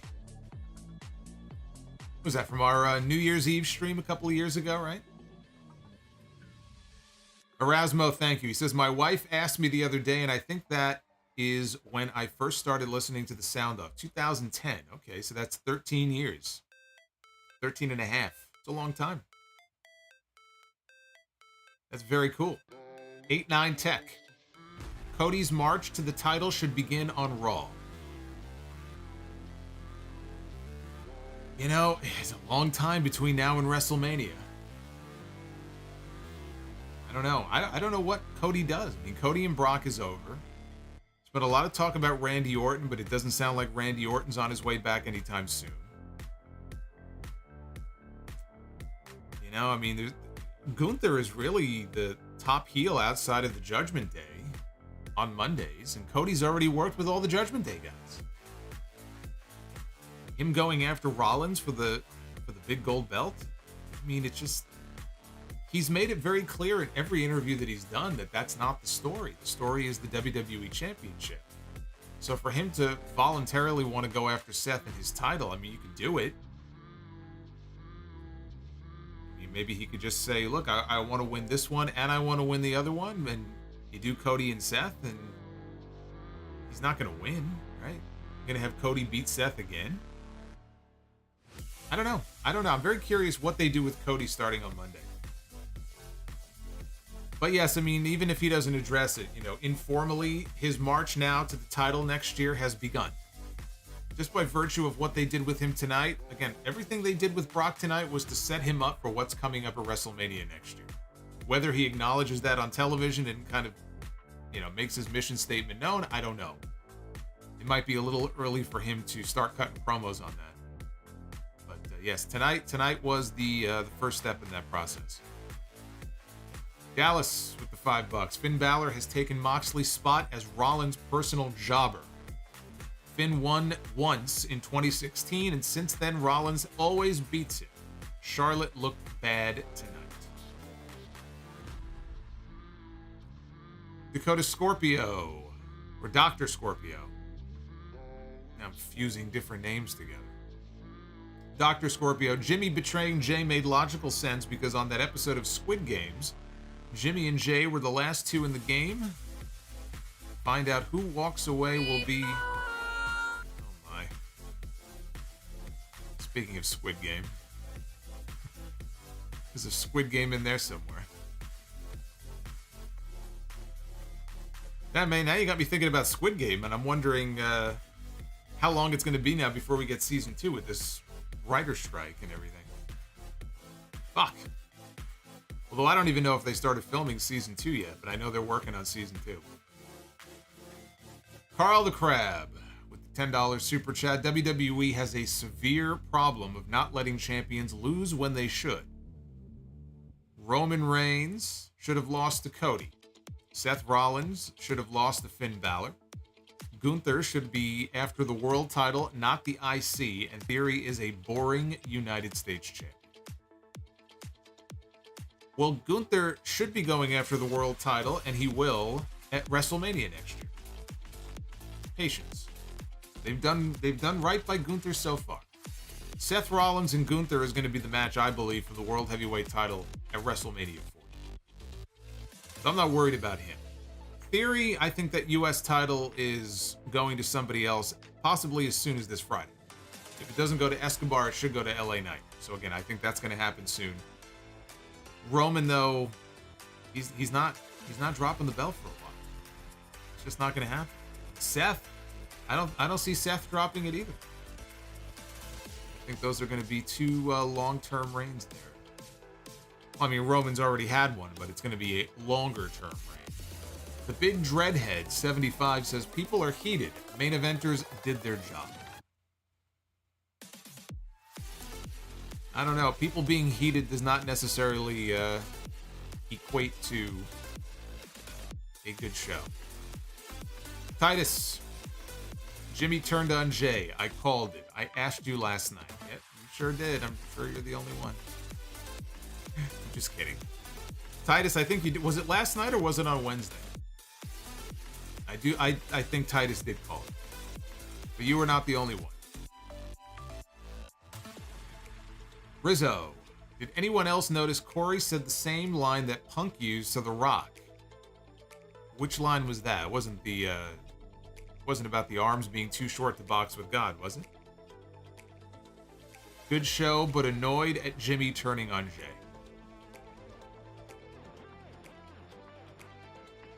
Yeah, Tamara, the thing about sending the crowd home happy is that when you're WWE and you're doing business the way they are right now, and when you don't sell pay-per-views anymore, you just have these shows on Peacock, you just kind of throw them on there, you don't have to worry as much about that.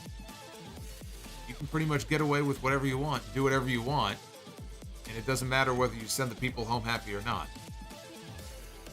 To them, they got the cliffhanger that they wanted, and now they know people will tune in on Friday to see what Jimmy's explanation is going to be. I hope they got a good one. Lady Fire Panda, thank you for the 21. My fair lady. This show sucked, especially that god-awful rotten main event. They were moving so slow, and nothing was happening. It was so boring, and I can't even fathom why it was so bad. This sucked. This show sucked. It was a waste of time. Yeah, but why don't you tell me how you really feel about this shit? Don't hold back. Jacob Dearmore, I thought it was a great show. Well, see, the tale of the IWC. There it is right there. This show sucked. The very next one, I thought it was a great show. That's the IWC in a nutshell. It says he thought it was a great show except for the end.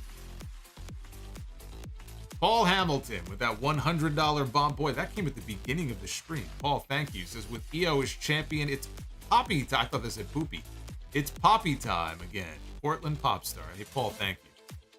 It'll be poopy time when we're done here with this stream. But yes, Poppy. Yeah, we haven't seen Poppy since Triple H took over as the chief creative officer or chief content officer, whatever his title is. We have not seen Poppy yet on the main roster. Red Emissary of Darkness, Brock is better than Triple H. Better than Roman's Reign of Terror. Are you talking about their title reigns, or are you just talking about them as performers? Zachariah Sitchin with the 1999 Cody and Brock 3 was the best match out of the trilogy, and I finally cracked the code. The reason... Oh, there's Owen kicking Brett's leg out of his leg. I love that super chat. Because I finally cracked the code. The reason Brock attacked Cody was because he likes Cody and didn't know how to show it, and he showed it tonight. He likes Cody but didn't know how to show it. So he showed it by throwing him around the ring and trying to murder him? I think that's a terrible explanation.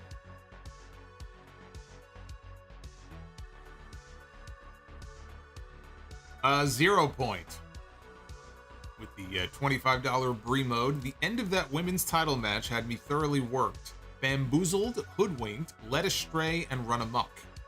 I choose now to live as a mark. I take no further questions. Well, all right then. There you go. Yuri. Iyo Sky winning was great. Love Iyo. She definitely deserves it. Where do you see LA Knight by the Royal Rumble? You know, there's some people who were asking me the other day if I think he'll win the Royal Rumble, and I just can't. At this moment, I can't see it. The jury is still out on this LA Knight push and how far they go with it. You know, are they just dipping their toe in the water, or are they all in on this guy? It's too early to know. So I think it's too early to give you a definitive answer as far as where he should be by the Royal Rumble. I think he should be in a prime spot. You know, probably challenging for a championship if he doesn't already have one. They may want to hold off on a U.S. title run for him until next year. You know, they may not want to give it to him right now. Because unless the plan is for him to go after the top championship, it's like, well, what else is he going to be doing? All right, the Intercontinental title is on the other show. So, I don't know. Where do I see him by the Royal Rumble? I just hope he's in the mix.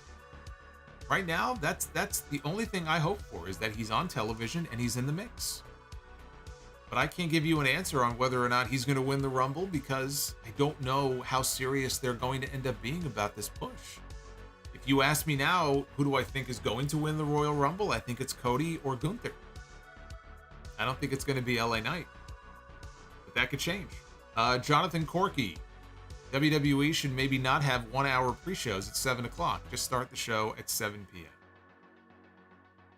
That would have been nice tonight for them to do that. 89 Tech, what's with all the Rock moves references tonight? Well, they had also, Jay did the Rock, the People's Punch in his match with Solo on SmackDown the other night. But there was a lot of, well, in the Logan Paul match, right? He did a Hulk Hogan move and a Braun Strowman move. Yeah, there were a few references to old moves on the show. I don't know. I don't know why all of a sudden. But there was no Rock. No Rock at SummerSlam. If the Elite did sign to WWE, say it was a trios feud off the top, who would WWE use against them? Against the Elite? Probably the Judgment Day. Right, Bálor? There's a Bullet Club tie in there with Bálor. I think the Judgment Day would be a natural trios feud. And the Judgment Day is positioned as the top heel faction on Monday Night Raw right now, so you want to have the Elite involved in one of the top programs on the show, that would be the way to go. We got Dick the Cock Johnson with the $4.99. Thank God the Usos broke up, so now I don't have to listen to folks claim they're better than the Young Bucks. Yeah, we just lost, by the way, the best tag team in the entire company is no longer together. So that's not good news for the tag team division. Although I guess they'd pretty much done all they could do. Eventually they'll end up back together. We all know this. But yeah, they just lost their biggest tag team. Athletic Geek 89. Would I consider Brock and Cody one of Brock's best matches since his return? Friends and I were discussing this, and they disagree with me that this is just under the AJ and Bryan matches with Brock. What are your thoughts? I do think this is one of his better matches. I don't know where it ranks, because I thought the Last Man Standing match with Roman last year was excellent. Obviously, you mentioned the AJ and the Bryan matches. Those were great. Yeah, I don't know exactly where I would rank it, but I do think it's one of the better matches that he's had in the last few years. I thought it was great.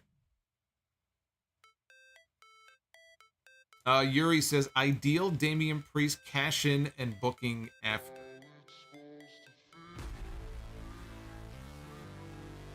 He cashes in on the World Heavyweight Championship. I mean, at this point, I wouldn't. No, you know what? I take that back. I'm starting to think, and I floated this as an idea, just an idea, when I think even before he won the briefcase of Money in the Bank. Gunther is going to break the record. He's going to become the longest reigning Intercontinental Champion of all time.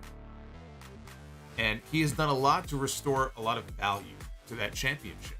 So it might be considered a step down by some people, but I kind of like the idea of him being the one to cash in for a match with Gunther. I don't mean cash in on him, when he's been beaten down after a long match. I mean cash in advance and say, I'm calling you out. I'm pulling your Punk card. I'm cashing in my Money in the Bank for a match with you.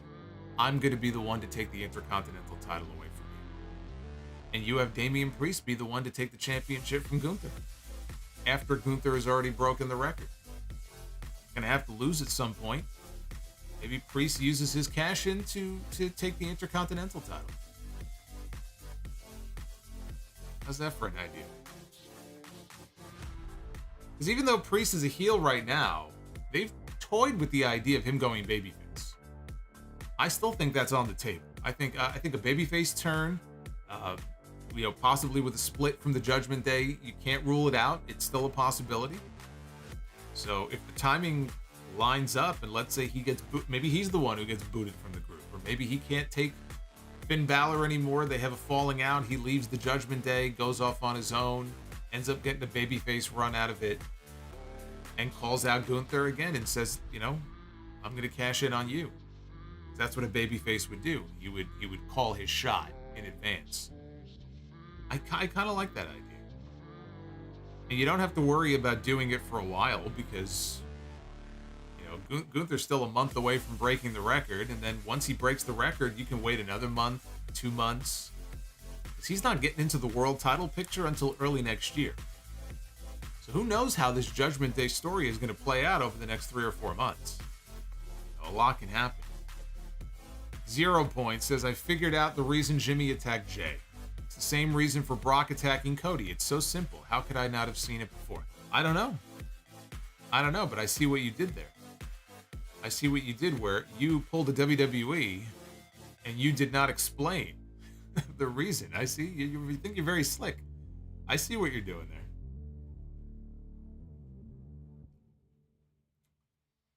there. Groovy Goose. Io's cash in and win was the first time I've legit popped for a wrestling moment in years. Probably since Punk's return. I love it. 8-9 Tech with the $11. Cody the Valiant babyface has been overplayed. With this win, I expect him to start his march to Roman's title and take it from him on that Survivor Series. If they delay longer, it'll harm Cody's babyface buzz. Well, it certainly didn't do Lex Luger any favors when they held off on his title win in '93. They were going to wait until WrestleMania. We see how that worked out. I hope Cody does not get Lugered. Yuri says, first console wrestling game you remember playing? The very first WrestleMania game from 1989. Played it on the NES. I think that might have been the first WWF video game. The first one I ever played. Rizzo, it's WrestleMania 40. Cody has Roman beaten, then Jacob Fatu comes out and costs Cody the match, and Cody's story finishes at WrestleMania 41. Yeah, fuck that. Fuck that. We're not doing that. Groovy Goose, if the Bloodline is WWE's Golden Goose, as a goose, am I technically part of the Bloodline? Thanks for the stream. You know what? Groovy Goose makes a very good point. I think that you are their official mascot. So we will consider you the Bloodline's mascot from now on. Naughty Delicious, I feel like WWE heard my BS idea super chat for the Cody and Brock DQ finish. Zachariah says, when wrestlers Irish whip their opponents into the steps and get no DQ, are they not using the steps then? We're getting too meta. It's too late to get too meta here in these conversations. I don't make up the rules, so you're asking the wrong person. Bobby's World. What was with the Charlotte spot calling tonight? As Bret Hart says, that's an automatic fail. She was noticeably calling spots during that match. Julio Scissors with a $10 super chat. No message. Hey, Julio, thank you. Booba. Wasn't a title or briefcase, but good things come to those who wait. LA Knight. Yeah. Also, love how Cody is making a climb to the championship. Merlot Williams. Side note, when they mention records nearly being beaten, you know who the winner is going to be. Thanks, Solomonster. Appreciate you. Bobby's World. In your opinion, was the match between Roman and Jay at Clash of Champions 2020 better than tonight's main event? I think so. I would have to go back and watch it. It's part of that whole Thunderdome era that I just don't really care for. I mean, don't care to really go back and watch. I don't, having a match in front of live fans is always going to be better than having them in front of a bunch of screens. For that reason alone, you had 50,000 people, even though they didn't always sound like it. They had 50,000 people in the stadium for that match tonight. I don't know that I could put that match over this one, but I'd have to go back and rewatch that match. Because I haven't watched that match since it happened 3 years ago, so I can't give you a straight answer right now. Hoffenheim, was the main event a Russo type of swerve? It kind of felt like it. It did. It really did. It felt a little Russo-esque to me, which is not a good thing. Rizzo, bro. Now hear me out, bro. You get taken out by a plane on a live stream, bro. Major views and likes, bro.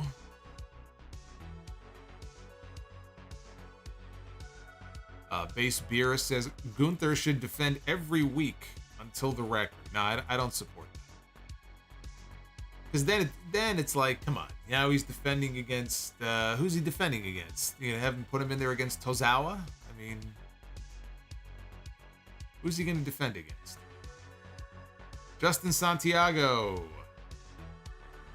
Jose Ramirez, Cleveland defeats Tim Anderson, White Sox.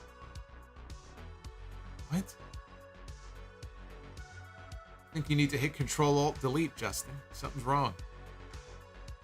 Brian H. de Green Boy, $10 super chat. Just got home from the show. I had a great time. The crowd was pretty hyped, minus the Ronda and Shayna match, which was the bathroom break, snack time, merch time match of the night. Yeah, it was the worst thing on the entire show. Sean Plickta. Very good show all around. Triple Threat was weak, but the finish was really cool. Where do they go with Iyo with the title? Keep doing great, Solomonster. Well, let's see what happens with Kairi Sane. I think that Asuka,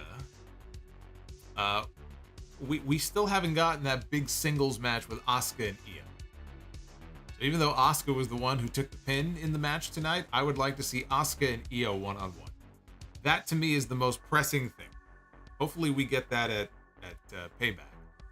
And I could see them doing Bianca and Charlotte.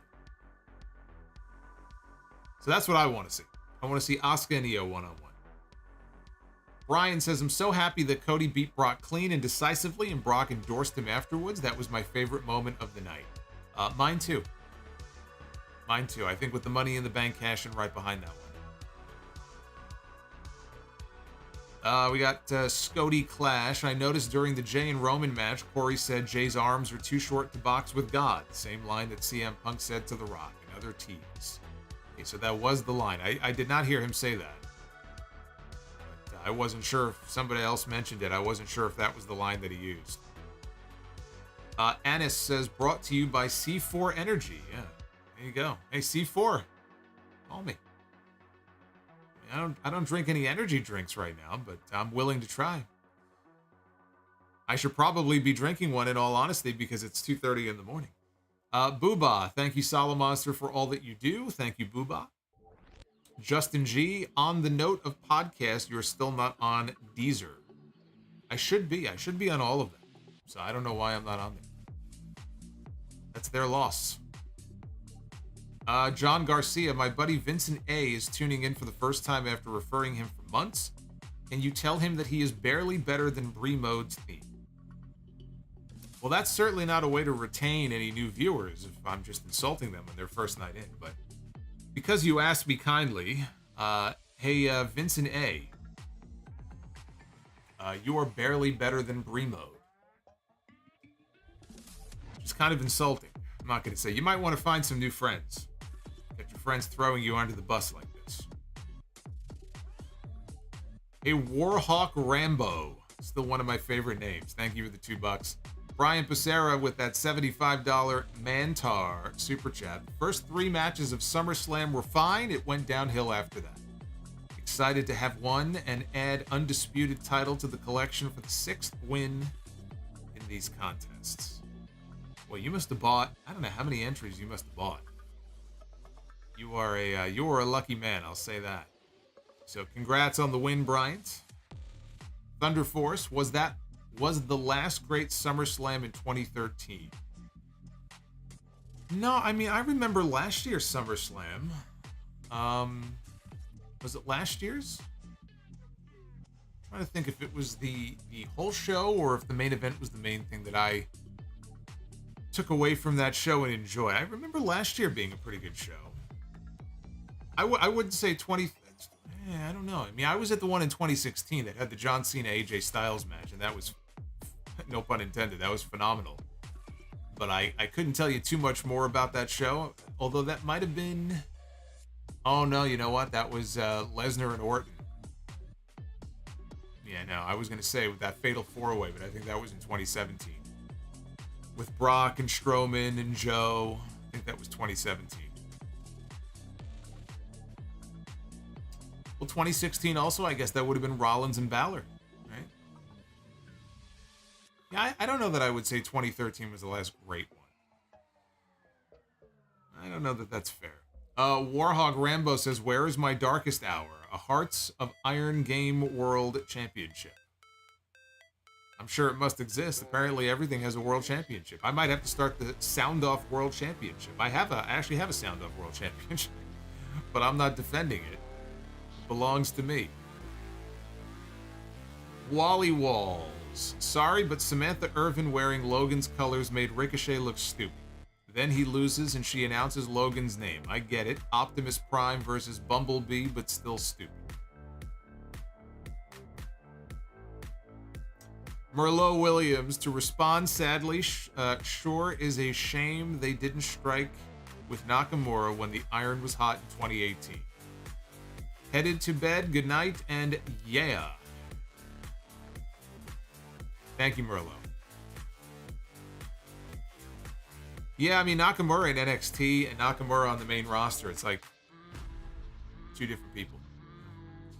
Yukio Rules, thanks for everything you do and keep up the great work. Yukio, thank you for the $25 drop. I appreciate that very much.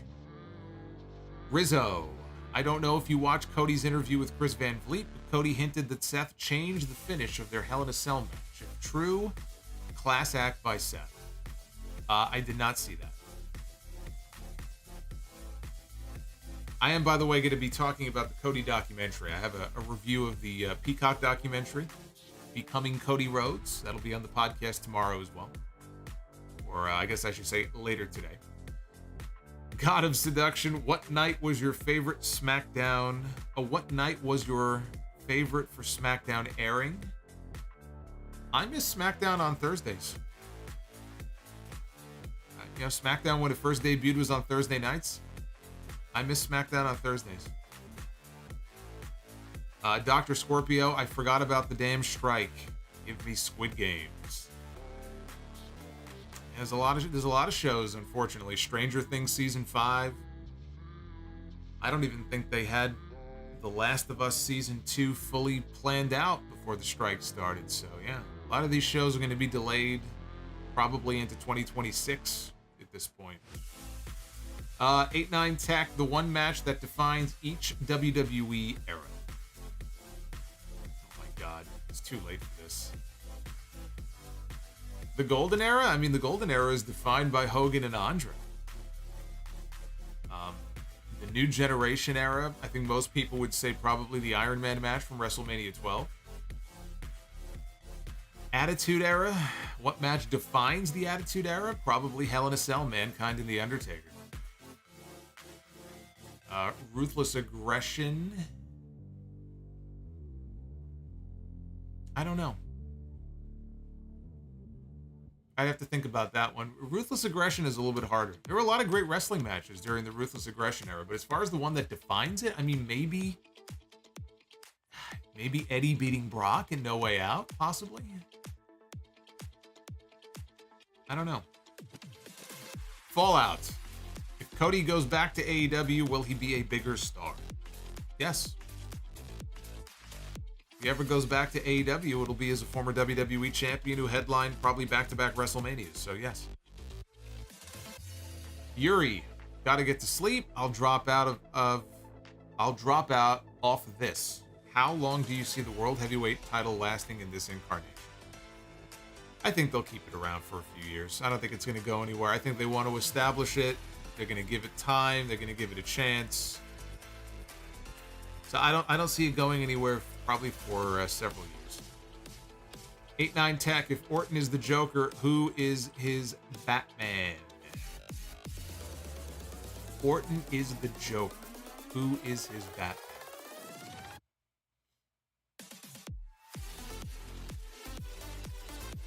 John Cena? Probably. Probably John Cena.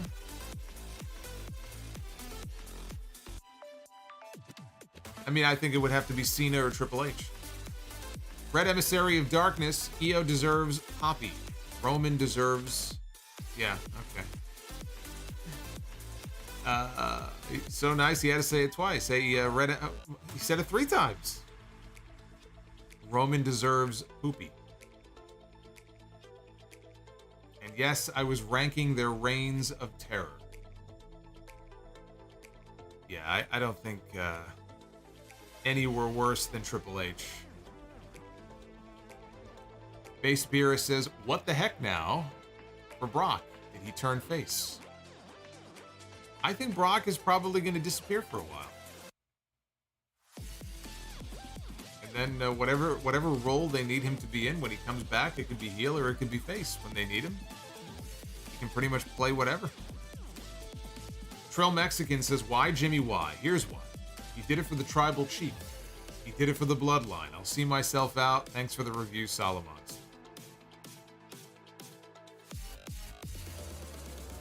Tony Baloney McCall, $20. Hey, did Shayna really wear a hooded blazer? Also, I'm still with you on Sheamus being the one to win the IC title from Gunther. I am proposing a trade, Drew for Sheamus, and Drew can go for the only title he hasn't won, the US title.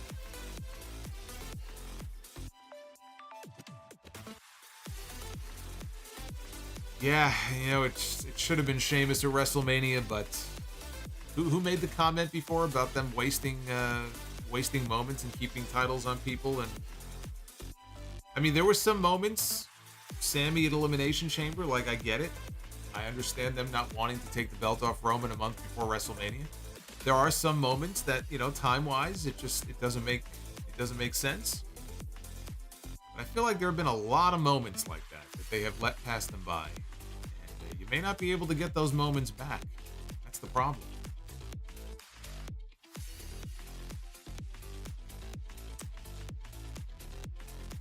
Devin from NJ, are Becky and Charlotte the CM Punk and Elite of WWE? No, I don't think the heat is that bad between them. I wouldn't go that far. I'm not aware of Becky and Charlotte outside of having some shouting matches. I think like in the gorilla position, excuse me, in the gorilla position one time. I don't think they ever came to blows. I don't think chairs were thrown. I don't think people were bitten. So I wouldn't say that. I think that might be overplaying it a little bit. And look, the bigger thing is they could work together. If Triple H said, I want you guys to work together, they're not going to go, no, I'm not going to work with her. Whereas on the AEW side, apparently that is not the case. Booba, what's with all the wrestlers impersonating The Rock? I don't know. You'd have to ask them. I'm not sure. Apparently everybody is impersonating The Rock, even LA Knight, if you ask people.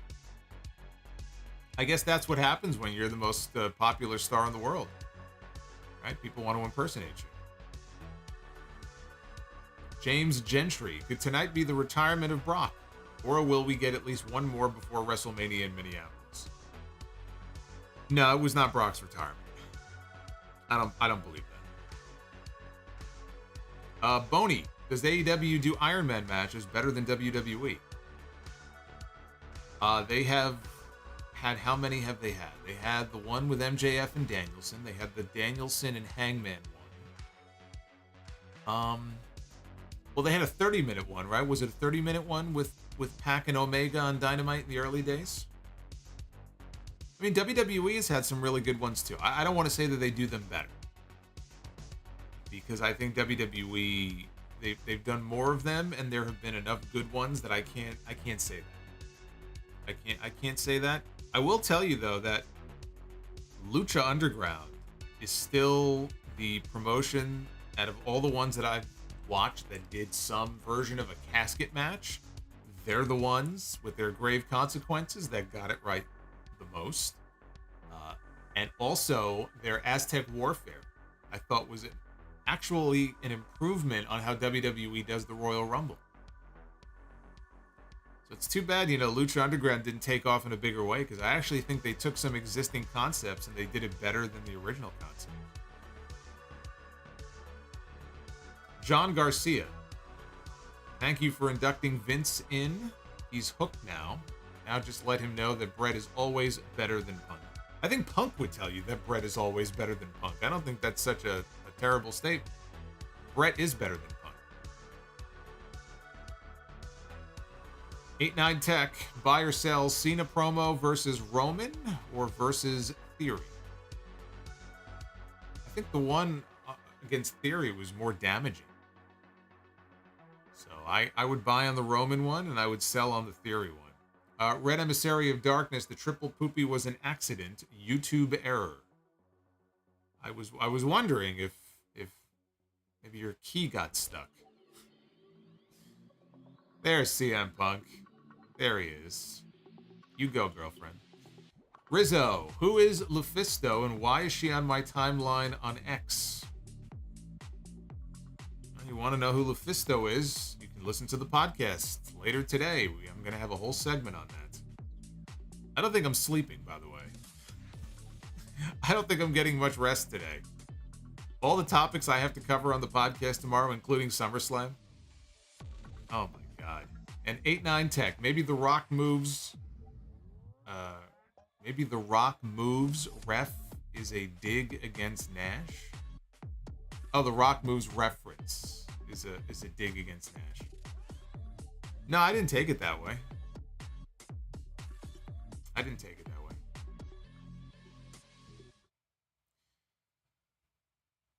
way. Art King says, what is sleep? That's what I'm wondering. I'm wondering the same thing. What is sleep? We still have almost 1,800 people hanging out here. It's almost 3 o'clock in the morning. We still have almost 1,800 people hanging out live for the SummerSlam stream. I have kept you waiting this long. May as well not waste any more time. It is that time in the stream. Hey, Justin. Justin just dropped $6. And Yankees fan also dropping a super chat. His first one. Thank you, guys. Dr. Scorpio says, was going to make a Twitter joke, but my ex blocked me. On that note, it's time to be the booker. Ladies and gentlemen, it is now time to be the booker. Oh, Jimmy and Jay, look at this. Look who's on the screen. These were better days with the Usos. So sad. So here we go. This is the SummerSlam installment of Be the Booker. This might be the latest Be the Booker that we've ever done here. So let's see. We are going to begin with the wise man, Paul Heyman, making what I believe might be his Be the Booker debut. Paul Heyman in Be the Booker. I'll tell you what we'll do, because there's no match that's going to come up here that's going to get the bell. So why don't we do this? We'll say that this next person I choose is going to be the person who Paul Heyman manages for this next match. Paul Heyman is going to manage Papa Shango. It's going to be Paul E. Dangerously managing Papa Shango. I don't like where this is going. And Papa Shango is going to go one-on-one with, oh my God. Oh, bro. Oh, bro. Paul Heyman is going to manage Papa Shango against Vince Russo. One of these men is a former world champion, by the way. And it's not Papa Shango. Let that sink in. Get him off my screen. I'm going to be talking enough about him in a few hours. I don't need to see him on my screen. You want to pick a... People want me to do stipulations. You want to do stipulations? Should we pick stipulations? All right, I'll tell you what. We'll do stipulations, too. Let's pick a stipulation for this match. Vince Russo and Papa Shango in a Molotov cocktail match. There you go. A Molotov cocktail match. You happy? All right, let's go to the ladies here. No, we're not starting with her. All right, here we go. We begin with Charlotte Flair. Unsuccessful in her bid to become women's champion tonight. Maybe she'll be successful and be the booker. Charlotte Flair going to go one-on-one with Athena. There's a match right there. That's a main event women's match. Charlotte Flair and Athena. That's a winner. Now the tiebreaker. Comes down to the tag. See, Be the Booker went off the rails. It did, but we got it back on the rails with that match. That was a good recovery. So let's see if we can finish strong here. We begin. Oh my God, we just landed on these two the other day. I'm not going to go with those two. We just had Patterson and Briscoe the other night. Fuck that. We're not doing that. All right, tag teams. We begin with the what is going on here? Didn't we land on the Natural Disasters the other night too? All right, well, all right. Earthquake and Typhoon. We'll stick with them. Earthquake and Typhoon against Pretty Deadly.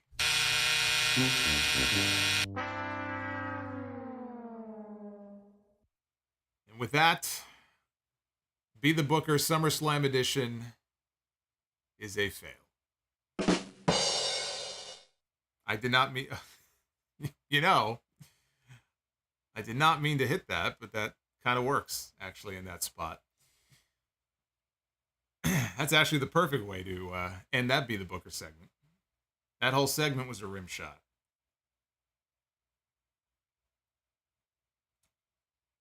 Be the Booker has failed us. 1 for 3. Yankees fan for life. Hey, Solomonster. Who is the better wrestler, Bret Hart or Bryan Danielson? Ooh, that is a tough one. But I'm going to say Bret Hart. And that it's really just a matter, I think, of personal taste.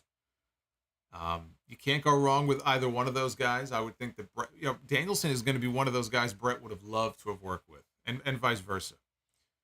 And both of them will go down as two of the best, I think, in their profession. But Bret, I just have Bret on another level, and Bret is one of those guys where even a lot of the wrestlers in the business right now, they always talk about him. They watch his matches back. They try to emulate him. There's a reason for that. He was that good at what he did, especially at just so many of the little things. Danielson is very good also at that, but just, I don't know, Bret was so good at the little things that I think that alone gives him an edge. And the way he would tell stories in his matches, and there's really nobody who wrestles like him anymore, or some of those guys from back then. It's almost like a lost art in a way. So as much as I love Danielson, I got to go with Bret.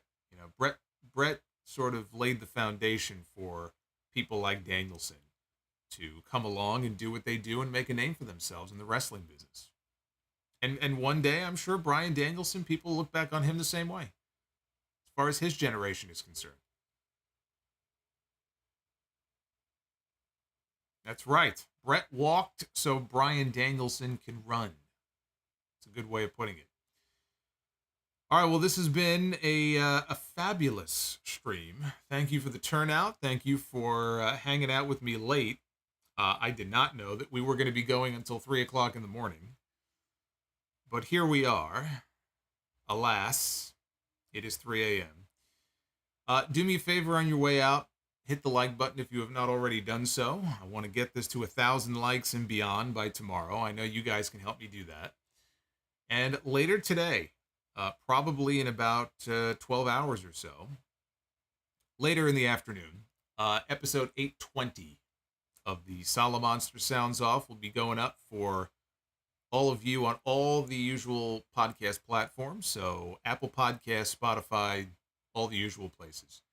And I'm going to have a lot to cover. A lot of SummerSlam talk. We're going to talk about the Elite re-signing. I'm going to talk about this whole Lufisto situation.